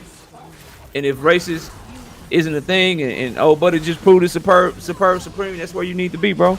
Go holler at him. We ain't on that shit over here. Yeah, you good, Mike. You good, bro. You got a wrench now, so you know you good. Dundada, you know it's nothing but love, bro. You know it's nothing but love. Maybe that was a misfire or some shit. But we don't do that, bro. We don't do that shit over here. Let's move on, though. Let's talk about this John Bowser, Tony Lewis fight. K-Rod, let me do the tail of the tape first. So, John Bowser and Tony Lewis, 8-round fight. At 140 pounds, John Bowser, out of Puerto Rico, 23 years old, southpaw fighter, 5'8", 69.5-inch reach. He's minus 1,600 to win, plus 200 for the knockout, minus 275 for the fight to go to the distance. Tony Lewis, plus 750 to win, plus 1,200 to get the knockout. Bowser, 23 years old, out of southpaw, out of Puerto Rico, 5'8", 69.5-inch reach. You got Tony Lewis out of Canada, orthodox fighter, 5'7", 67-inch reach. He's 34 years old. Bowser, 16 wins, no losses, 7 wins by way of knockout. Tony Lewis, 29 wins, 4 losses, 10 wins by way of knockout, and he himself has been knocked out one time. My brother Zulu, what's good, bro? Salute to you, Zulu. Appreciate you coming through. Right side, what you got on this fight, bro? Right side, you there? Yeah, I'm here. My bad. I had to get off mute. Man. Nah, you good. Go ahead. What you got on this John Bowser, Tony Lewis fight, bro? Hey man, I like Tony Lewis in this fight. I think K-Rod and Kano gonna be mad at you. You could be mad, but I think the man is a hell of a fighter. He gave Arnold Barbosa he got his ass whooped by Arnold Barbosa. I'm about to say, boy, he got his ass whooped. I thought you about to say he gave him a tough fight. Hell no, he didn't. I don't know what you watch. He got his ass, but I give him credit. I think the man he went he made it through the fight. He fought. He showed his heart. He showed his toughness. Previous to that, he's always been a very tough fighter. I only talk boxing. Agree with you. Shit, he say Tony getting the W. Shit, you got one person. But I mean, I'm just I know the man he fought. I believe I'm not sure where he's from, but I know he's been in the ring. You know what I'm saying, with some different fighters, but. I think the man he could come in and I think his experience overall is going to be a problem, and I think he knows how to not necessarily survive, but I think he knows how to fight, not necessarily dirty, but to make it a more interesting fight than it should be. And I'm not gonna lie to you. I know Baza or Boza, however you say his name. He's a southpaw, and I understand. He got his, or I believe he got his last few opponents out of there. But I don't like what I see. I don't think he I'm not gonna say he has. I don't think he has the greatest fundament. Who Israel? What up, bro? I don't think his fundamentals are the greatest, and so I think, hey man, I'm picking the upset in this one. That's shit plus 750. All y'all listen. If right side is right and y'all want to listen to him, shit, all you gotta do put down 100. You win $750. They pay you $850 if you get that shit right, bro. So right side got Tony Lewis. K-Rod, who you got, bro? I don't even know why I'm asking. I know who you got, but tell us why you got him.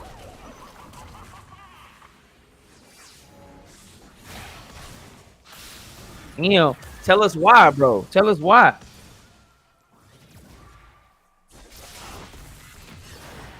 Smaller than the diagram.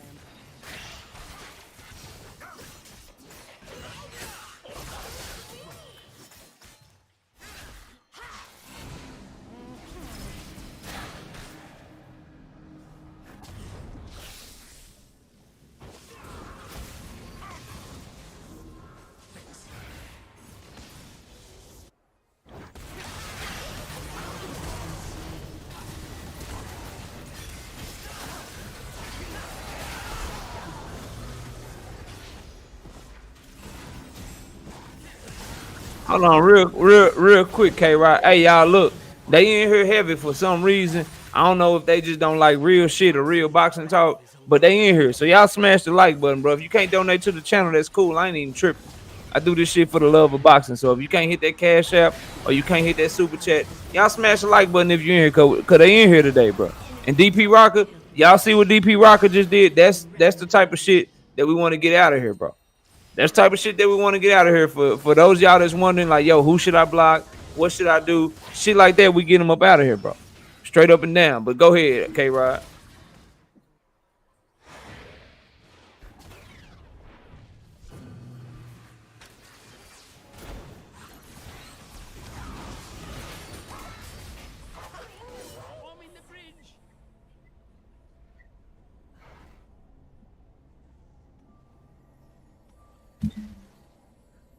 An ally has been slain.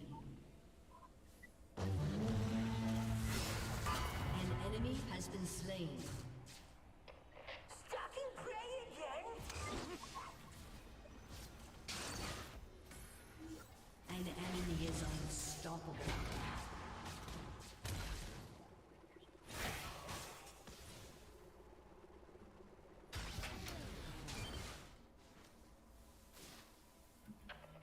Damn. Batman, you seen these fighters before, bro? You said what, knockout? I said you seen these dudes before, John Bows and Tony Lewis. I was looking at them now. Okay, who you got? Michael Wynn. Who you got? Yeah. He knocked out Michael. Bro, he put him down 6 times, bro. 6 times. He knocked him down once in the first, once in the second, once in the third, and then like 3 times in the 4th round before they finally stopped the fight. But who you, based off of what you've seen so far, who you got in that fight, real quick, bro? I wanted to see Tony. You say Tony Lewis, right? Yeah, Tony Lewis. I wanted to see him, but it looked like he the favorite. Bowser the favorite. So yeah, he the favorite, man. Listen, this Edgar Berlanga card, so they got like 4 or 5 fights featuring Puerto Ricans, bro. So you know. Let me see how sharp this mind is, man. While you doing that, I'm gonna go ahead and get my pick, then I'll come back to you. So John Bowser, Tony Lewis. Listen, man. Top Rank is out here trying to get dudes hit with left hand after left hand after left hand after left hand, bro. I ain't gonna hold y'all. Like Tony Lewis, he coming forward. He got okay power, but he too. It's like watching a mirror that's bigger than Jose Ruiz, because Jose Ruiz, the guy we just did. Somebody, I got some feedback. I think that's you, K-Rod. Jose Ruiz, the guy that we just did, bro. He be lunging over his front feet. He also be running around this hole, reaching with his punches and shit, bro. As an orthodox fighter. And when you do that shit as an orthodox fighter, that shit leaves you open for left hands from a southpaw. Tony Lewis do the same shit that Jose Ruiz do. Okay. Then He ain't got no slip game. He ain't got no counter punching game. He just his high guard, bro. All he got is a high guard. He ain't parrying shit. Okay. YTBC Goon, what up? He ain't parrying shit. He ain't running through this whole just you know what I'm saying, rolling with shit. It's just high guard. You go ahead and punch at me. Then when you get done punching at me, I'm gonna punch at you. I think John Bowser just a better boxer, bro. And I think my brother Right Side, he picked the upset, and that's exactly what it would be. I don't see it happening here, but y'all know we wrong. We'll be live Sunday morning with the Singing OG KQKC Boxing Network. We'll be in this thing. I'll eat my crow. But I got John Bowser catching him with left hand. After left hand. After right hook. After left hand. He got the better feet. He going to be moving around the ring better. And he got 2 knockouts in a row. There's John Bowser. Okay, he's showing a lot of improvement in his power and his patience and shit. He really nice leading with his left hand. Look like he got good timing. He ain't really that athletic, and he open to a straight right. If you got a good straight right, John Bowser don't have a whole lot of head movement, but he's also the 2016 Youth National Champion, bro. Here in America, like John Bowser, bro. He got a good amateur pedigree and shit. Like, man, Tony Lewis just ain't good to me, bro. He just ain't that good to me. So I got John Bowser. This is supposed to be an 8-round fight. I'm gonna say this go the distance too. I wanted to pick Henry LeBron by knockout, but I'm gonna pick him to go the distance. And then John Bowser is very similar, as in if he really hurt you and wobble you, like in his last 2 fights, he was clearly hurting everybody that he was fighting, bro. He was clearly hurting everybody that he was fighting. And then he got him out of there, bro. That's how he ended up getting his last 2 stoppages. But he's much more cool with outboxing you as Bowser. He's much more cool with catching you and pop shotting you and just outpointing you and shit. So I think the same thing happens here. I think he clearly outpoints Tony Lewis. I got him by unanimous decision, bro. I'm gonna go with John Bowser in this fight. My brother Not Me showing love in the super chat with that $5. Perfect example. I think Not Me agree on about 50% of my takes. About 50% of my takes, Not Me disagrees with me. And about 50% he agrees with me. But Not Me and I, we respect each other. We got different opinions and shit. And we just keep the shit rocking. And we both know, I know he really love the sport. And he know I really love the sport. So we keep our common ground right there. And then shit, everything else, we just talk boxing together, bro. You know what I'm saying? So you can disagree all day, but, you know, be like Not Me, bro. Be like Not Me. I only talk boxing. There's another one there that rarely agrees with me, or at least about 50% of the time he don't agree. But we don't never step out of pocket with each other. So salute to Not Me for showing love in that super chat with the $5. And y'all hit my like button, bro. Not Me says I can't stand that racist ish. Keep grinding, my dude. Racist putos bounce. Sweet science. All facts. All facts, bro. All facts, Not Me. Thank you for showing love in that super chat. YTBC Goon says, I got Alexis gonna knock out Clout Chasing Kyle. Oh, we gonna get to that fight. We gonna get to that fight. A17, what's up, bro? What's up, bro? A17, bro. I rolled the Texas Giant for the first time in my life because I don't do roller coasters. Y'all gotta be out y'all goddamn mind riding that ride, bro. I gotta be out y'all goddamn. Bro, I will never ride that shit again, bro. I will never ride that shit again, 817. That shit makes no sense to me, bro. I don't see how y'all do that shit, man. But anyway, let's keep this shit moving, man. Let's keep this shit moving. Let's talk Errol Spence for a quick minute. Because we on to a couple of other cards. We only got one. Hold on. Let me make sure. Oh, no. We got 1, 2, 3, 4, 5. We got 5 more predictions, but let's take a break on the predictions because we've been running those non-stop to start the show. Man, let's talk about Errol Spence. He talking this shit, bro. He talking this shit right now. Errol Spence say, Camo, what up, bro? Young Billy, what's good, bro? Salute to you. Salute to you. Anybody want to hop up? Y'all let me know. I am dropping links today for anybody want to come up. We talking about the hottest topics in boxing and shit, and we also covering the fights for this weekend. So anybody want to come up and talk this boxing, y'all let me know. We'll drop a link. I had the link dropped earlier, but I got the poll going now. And 40% of y'all got Cobbs right now.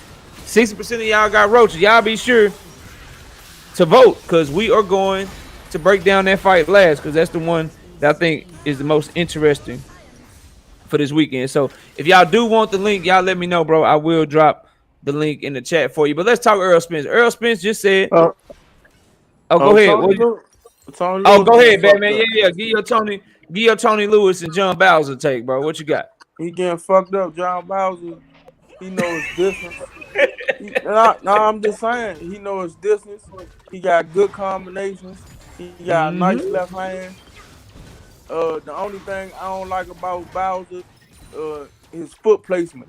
Sometimes he don't know where to put his foot at, and he be stepping on the foot or clipping over the foot. He did it in 2 fights. But other than that, Tony Lewis go to the high guard too much when somebody attacking him. But he looked like he just a tough and rough fighter with a little bit of skills. His skill set ain't that great. He just a rough and tough fighter. He might get stopped. Damn. And it looked like he ain't even fight. His last fight was when? A year ago?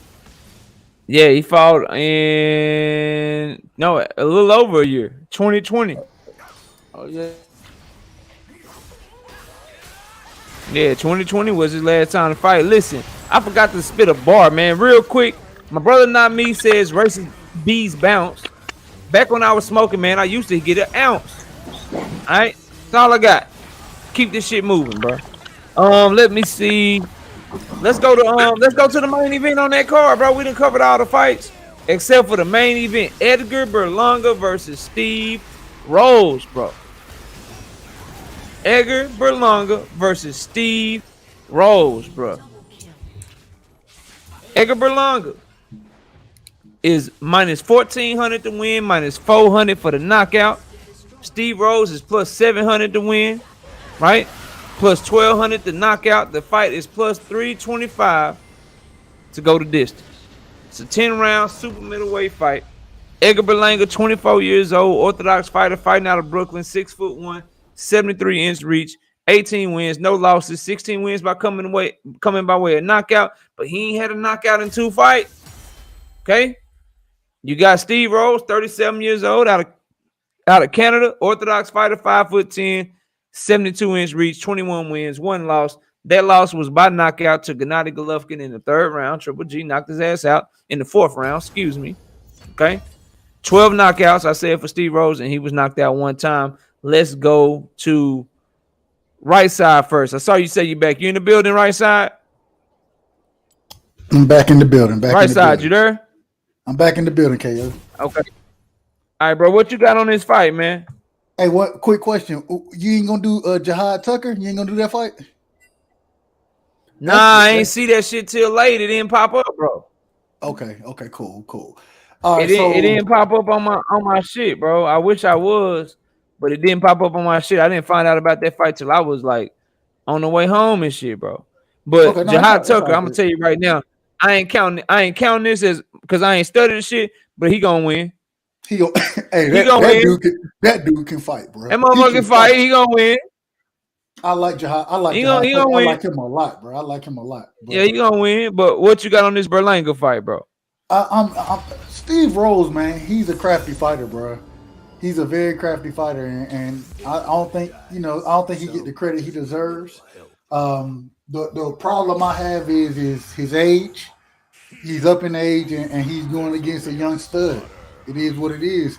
I think I'm not calling a knockout for Berlanga, but I like Berlanga to win in decision. But I can't say that Berlanga doesn't have that opportunity to get that knockout.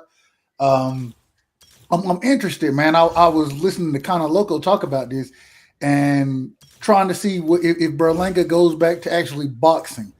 Stop so much focusing. Conor say he can box, bro. He said he got boxing skills. I ain't seen the shit. And that's what I'm interested to see. I trust Conor. I trust his opinion. So me too. what I'm looking for, I want to see the boxing skills. They say he's fallen in love with the power. Like you said, he ain't got the knockout in the last 2 fights. So I think this will be, especially with Rolls. I think this is the prime time to put on or to show off your boxing skills, because Roll is he's a hell of a boxer. But once again, I think because he's up in age, I think that's going to be his downfall against the young stud. So I got Berlanga in the fight. I want to see. Well, I think it's going to be by decision, but I'm not putting the knockout a late round knockout past Berlanga. Dank Father, Subriel Matias and Gary Antoine Russell will stop him. And that's to you and right side. They will stop him, Dank Father. Not barely win, not a split decision. Subriel Matias and Gary Antoine Russell will stop Devin Haney, bro. Every time I show up, I got to start defending Devin Haney. You ain't got to defend him. I'm just talking to my people in the chat, bro. I'm just fucking around, bro.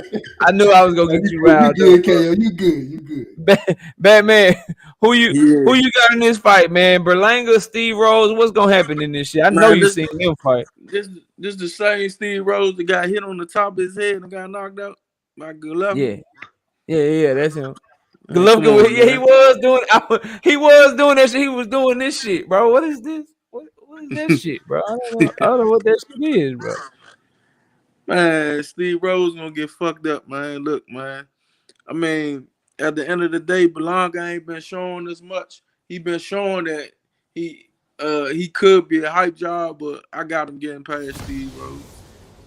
Dank Father, I don't want to take your money like that, but shit, when them fights get made, come holler at me. You know, I keep people there's a lot of people that owe me, bro. A lot of people be going against me, Dank. I don't know why, Dank, they go against me, Man, right? Just put that up there because I'm right here, man. Dank, they tell me I'm crazy, Dank. They tell me all this shit, bro, but then the shit don't go well for him, bro. Batman like in the whole 1800 or some shit, some crazy shit, bro. Man, I got cheated, but it's cool. I'm still giving mine. You ain't get cheated, man. Man, you know your brother was dealing. He had a lot on his plate. Bro, he didn't. You know he had a lot on his plate. Go back and look at the fight. You gave the man because he was coming forward. That's why you said he won. Nah, he was throwing more punches. He landed more punches, man. He didn't land more punches. Go look at it. Go look at it. You know what, y'all? Me and Batman, we gonna set some shit up. We gonna rewatch that shit together. I think that'll be interesting and very fun to do. And we can score that shit back together. Even if they try to copyright that shit, I just do it with my bro because shit, I enjoy chopping it up with him. But you got Berlanga in this fight though, bro. Oh yeah, I got man. This Steve Rose, man. Stop it, man. He only got one loss, man. He only lost one time. He ain't what his last fight before Triple G fight, because I looked at him before he fought Triple G. He didn't look that good. I mean, he a gatekeeper, but you know, it's cool. St. Louis Mix, you know I ain't lying. I ain't lying. I'm gonna set it up. We gonna do the shit, bro. We gonna do the shit. I'm gonna have me and Bat. We gonna do it. It's just gonna be me and him. We gonna watch that shit together. That shit is gonna be fire. And I'll let y'all know we're gonna do it, but I'm gonna do it for real. I think that's fun, and I love to give people examples of brothers that can disagree. Maybe get passionate, but never disrespect each other and just talk this boxing shit. Because I think this community in general needs more of that shit. It's too much bullshit going on. People taking shit personal and taking shit too far. So I think it's great to have conversations like that, bro. But Bad, you got anything else, bro, on this shit? You think what round you got Berlanga doing it in, bro? You think it's gonna go to distance or you think he's gonna stop? He probably stop him in like the 10th round. That's when Steve. Bet you there. When it get too heavy for him, he started giving up in probably the 8th, 9th, 10th round. When it's a heavy hitter fight. All right, so Bat got Berlanga. Right side, we went to you, right? Yeah, I got Berlanga. Okay, K-Rod, what round Berlanga gonna win? We don't even have to ask him who's gonna win. We just ask him what round. First round? Nah, stop it.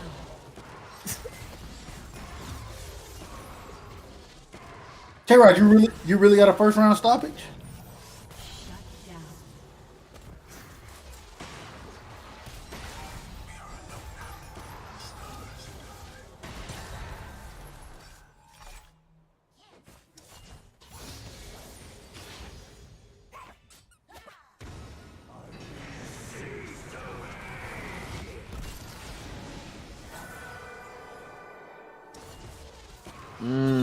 I'll take that bet if you want to bet that, K-Rod. I'll bet the first round against you. Damn. I'll take Damn. First round? first round, bro. Okay. Damn.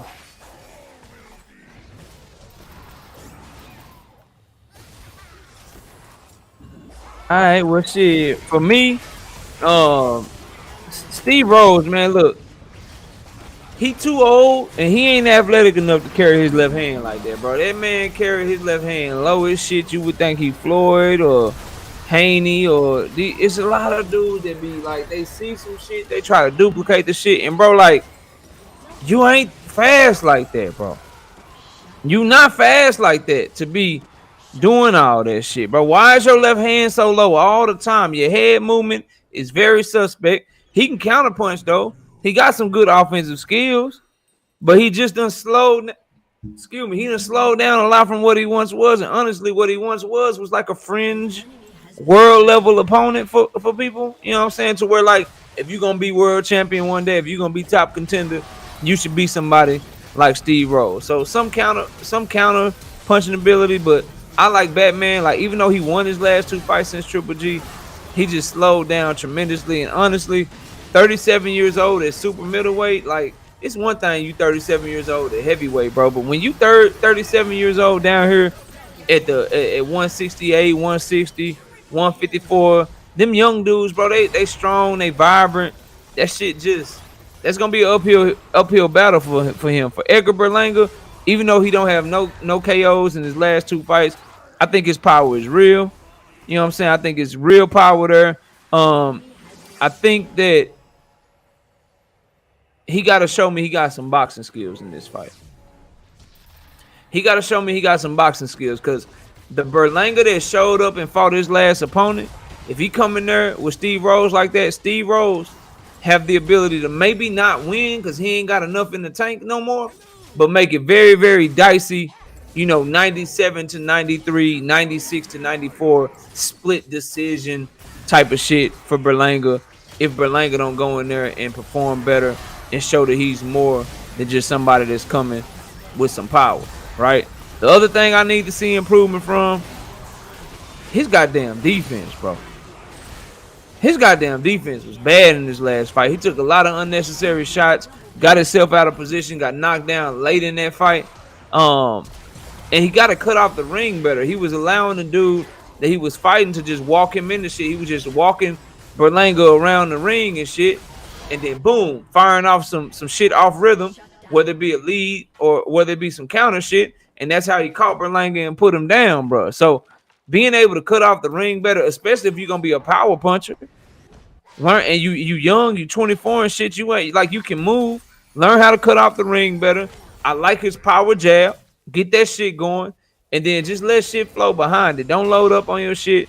Let the knockout come. The shit should come naturally for somebody as old and who has slowed down as much as Steve Rose. So we'll see, man. I think Berlanga's time is coming. I think his time is coming to where we're going to look back and say, damn, he can punch hard, but he ain't really got shit. I hate to say it. I trust Kano, but I believe maybe some guys, when they fall in love with their power and shit, it's hard to go back to what you maybe once were. So I do believe Kano when he says the kid has boxing skills, but I think starting him off with the 16 opponents that Top Rank started him off with built a lot of bad habits in this young man that are going to be hard to break moving forward. Maybe a new trainer, maybe, getting somebody else in the camp to rework things, because what he has going on right now, and AJ says Mickey Bay been in the camp, so that's a good move. So it looks like they're trying to do some things. We'll see though. But until I see his boxing skills improve, he's somebody that I can't believe it about. So I'ma still pick Berlanga to win this fight. I'm gonna say he does do enough to get the knockout. I think Steve Rose never had great head movement anyway, and so I think Berlanga, being stronger, being fresher, being younger, being more explosive, I think he'll find a moment in the fight to where he'll catch Steve Rose, hurt him, and Steve Rose won't be able to recover. And I ain't gonna lie to y'all, that's why I was kind of laughing when K-Rod said first round. I don't think it'll happen in the first round, but I think it's gonna happen early. I think this one be about round 3, round 4. Round 3, round 4, I got him catching him, because Steve Rose, I hate to say it, 37 years old, bro. It take it's hard to warm up and shit, bro. It's hard. It's hard to warm up and shit. He gonna fuck around and he ain't gonna be warm. He gonna get caught, bro. He gonna get caught. So I got Edgar Berlanga stoppage about round 3, round 4. What was you gonna say, right side? I'm saying his knees and his back gonna be tight before the fight. So that's what. Yeah, happened that when what you I'm get that saying, age. bro. I don't think he gonna.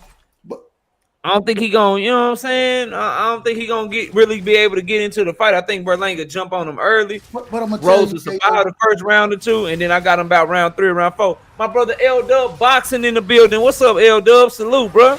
man, Salute. We cooking late night. If you got time, L Dub, I'm going over the fights this weekend. We done pretty much finished the top ranked card, but I still got to talk Regis and Tyrone McKenna. I still got the Sonny Edwards fight that we got to do.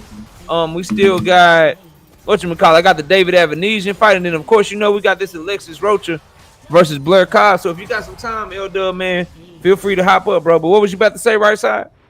It scares me. This fight. I feel like this is a decisive point for Berlanga. When you've had first round knockouts at will, you know what I'm saying? Like you said, create bad habits, those type of things. But then for you to have an 8-rounder and then a 10-rounder that was much closer than I believe it should have been, you're moving in the wrong direction. And so at this point in time, I'm looking. I feel like this fight. I'm not gonna say a turning point because I think he's gonna win the fight regardless. But at some point in time, we want to see you get back onto being the fighter that we thought you were gonna be from the beginning. And I don't know if that's gonna be this fight, but I'm just hoping that the brother is able to get back into that mode of fighting because we in your last 2 fights we started to see you digress, and I don't like that in young fighters. Yeah, I think it's a big fight for him, bro. It's a big fight for him. He gotta come with it, bro. He gonna have to. Let's go to an easier one, in my opinion. I think this is a pretty easy fight to call, but y'all know this is what we're here for. We can't help the fights that they make. If they make them all 50-50 fights, then shit, we'll break them down and predict them, and I guarantee you the record will still be fire, bro, because we get them right too. But let's go to Regis Prograis versus Tyrone McKenna, 10-round, 140-pound fight. It's plus 350 to go the distance, minus 450 for Regis Prograis to get the knockout, or if you just want to bet on Regis straight up, he's minus 2,500. Tyrone McKenna plus 900 to win, plus 2,200 for the KO. Regis is a southpaw, 5'8", 67 inch reach, fighting out of New Orleans. 30, what's that? Shit, I can't read my own writing. 33 years old, 26 wins, 1 loss, 22 wins by way of knockout. McKenna, 32 years old, out of the UK. He's a southpaw as well. He's tall though, tall and rangy, 6'1", 22 wins, 2 losses, 1 draw. 6 of his wins have come by way of knockout. Let's go to Batman first on this. Batman, Regis Prograis, Tyrone McKenna. What you got, bro? Man, I'm looking at Tyrone now, man. He let his hands go. He stays in the pocket. Has no defense. You know, he goes back on a straight line, put his head straight up sometimes. But other than that, I mean, it should be a good fight. He a tough, like Europeans is, tough fighters. You know, some European fighters, tough fighters. But I about to say some of them ain't so tough. Yeah. My fault. I meant to say, you know what I'm saying, the tough.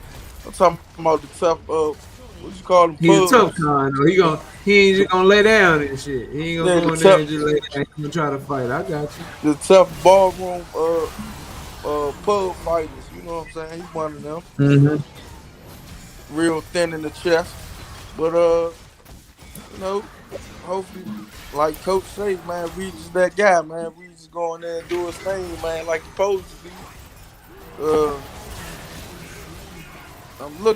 It looked like it'll go to distance. Regis a winner. Oh, you think it's gonna go to distance? Okay. Yeah. Okay, he is tough. He got a little something. He just got a lot of flaws with him. Mm-hmm. Okay. All right. Go ahead. No, go ahead. he got a nice little jab, nice 1-2. He'll sit there and try when he in the pocket, but he'll try to let his hand 3-4 punch combination. But like I said, he don't have no head movement. You know, the only thing you got is the little skip back to get away from punches. Other than that, I don't see nothing special. So Regis should go ahead and, and do his thing. Already. K-Rod, what you got in this fight, man? Regis Prograis, Tyrone McKenna.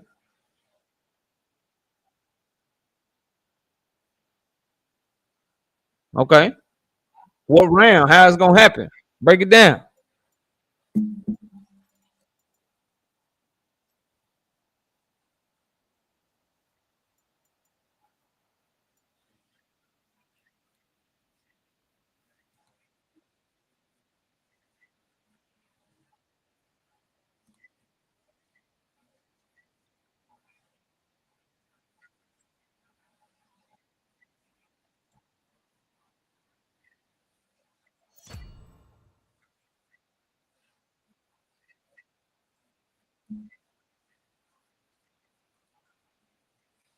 Okay. What you got on this right side? I agree 100% with K-Rod, man. I think Regis I'm not gonna say it's early, but definitely I think Regis goes in. The man, wow, he's a tall fighter. He got a lot of body to work with. You go in and you press that action on the inside. You work to the body early in the fight. I think Regis, he'll be able to get him out of there somewhere around 7-8, something like that. I think he, because of the height, or because of the body length. Let me say that. I think he is too much for Regis to work with, and I think he goes in and tries to be a body snatcher. Okay, but he don't fight. He don't fight tall though. This is the problem. Even when he fight on the inside, he's still tall. That's the problem. He's still tall. What are you talking about? You talking about McKenna? Yeah, McKenna don't fight tall though. He try to get in there and mix it up. He try to get in there and mix it up. He just ain't got no leverage on this shit, bro. His punching technique, it just is not that good. He slapped with a lot of his shots. He don't get leverage on the inside, and you can tell that's why he got 6 knockouts in 25 fights, bro. But you got I wanted to let you finish right side. You got Regis in this fight by stoppage. Yeah, I got Regis by stoppage, mid to late rounds. Already. Tyrone McKenna, man, Batman, and all these brothers, they made a lot of good points, but I really like what Batman said about his offense for Tyrone McKenna. Tyrone McKenna, his hands are pretty fast, bro. And he got good power. I mean, not good power. He got good combinations. He does have a nice 1-2. I really like his right hook a lot for a southpaw, and I like that he always finishes with it. So it's called a cleanup hook. So when you throw your combination and then you throw that hook at the end, you clean the shit up. You're trying to catch something on its way out with that hook, and that's how you generate a lot of knockouts, especially from the southpaw position. This is a title eliminator, says L Dub, and I didn't know it was. I thought title eliminators had to be more rounds because it's only a 10-round fight, but shit, I've been wrong before, and I stand corrected if it is, but hope so, because the WBC right now, they got Jose Zepeda and Jose Ramirez is number 1 and number 2, and they got where's this dude at? They got Tyrone McKenna. He ain't even ranked, bro. LW, you sure? Tyrone McKenna ain't even ranked in the WBC ranking system, bro. This is, and you saying this, and Regis Prograis, he is number 3, right? But Tyrone McKenna ain't even ranked in their system, bro, right now. I know Teofimo popped up on the WBO at number 2, but I don't see Tyrone McKenna at all. Let me know, though.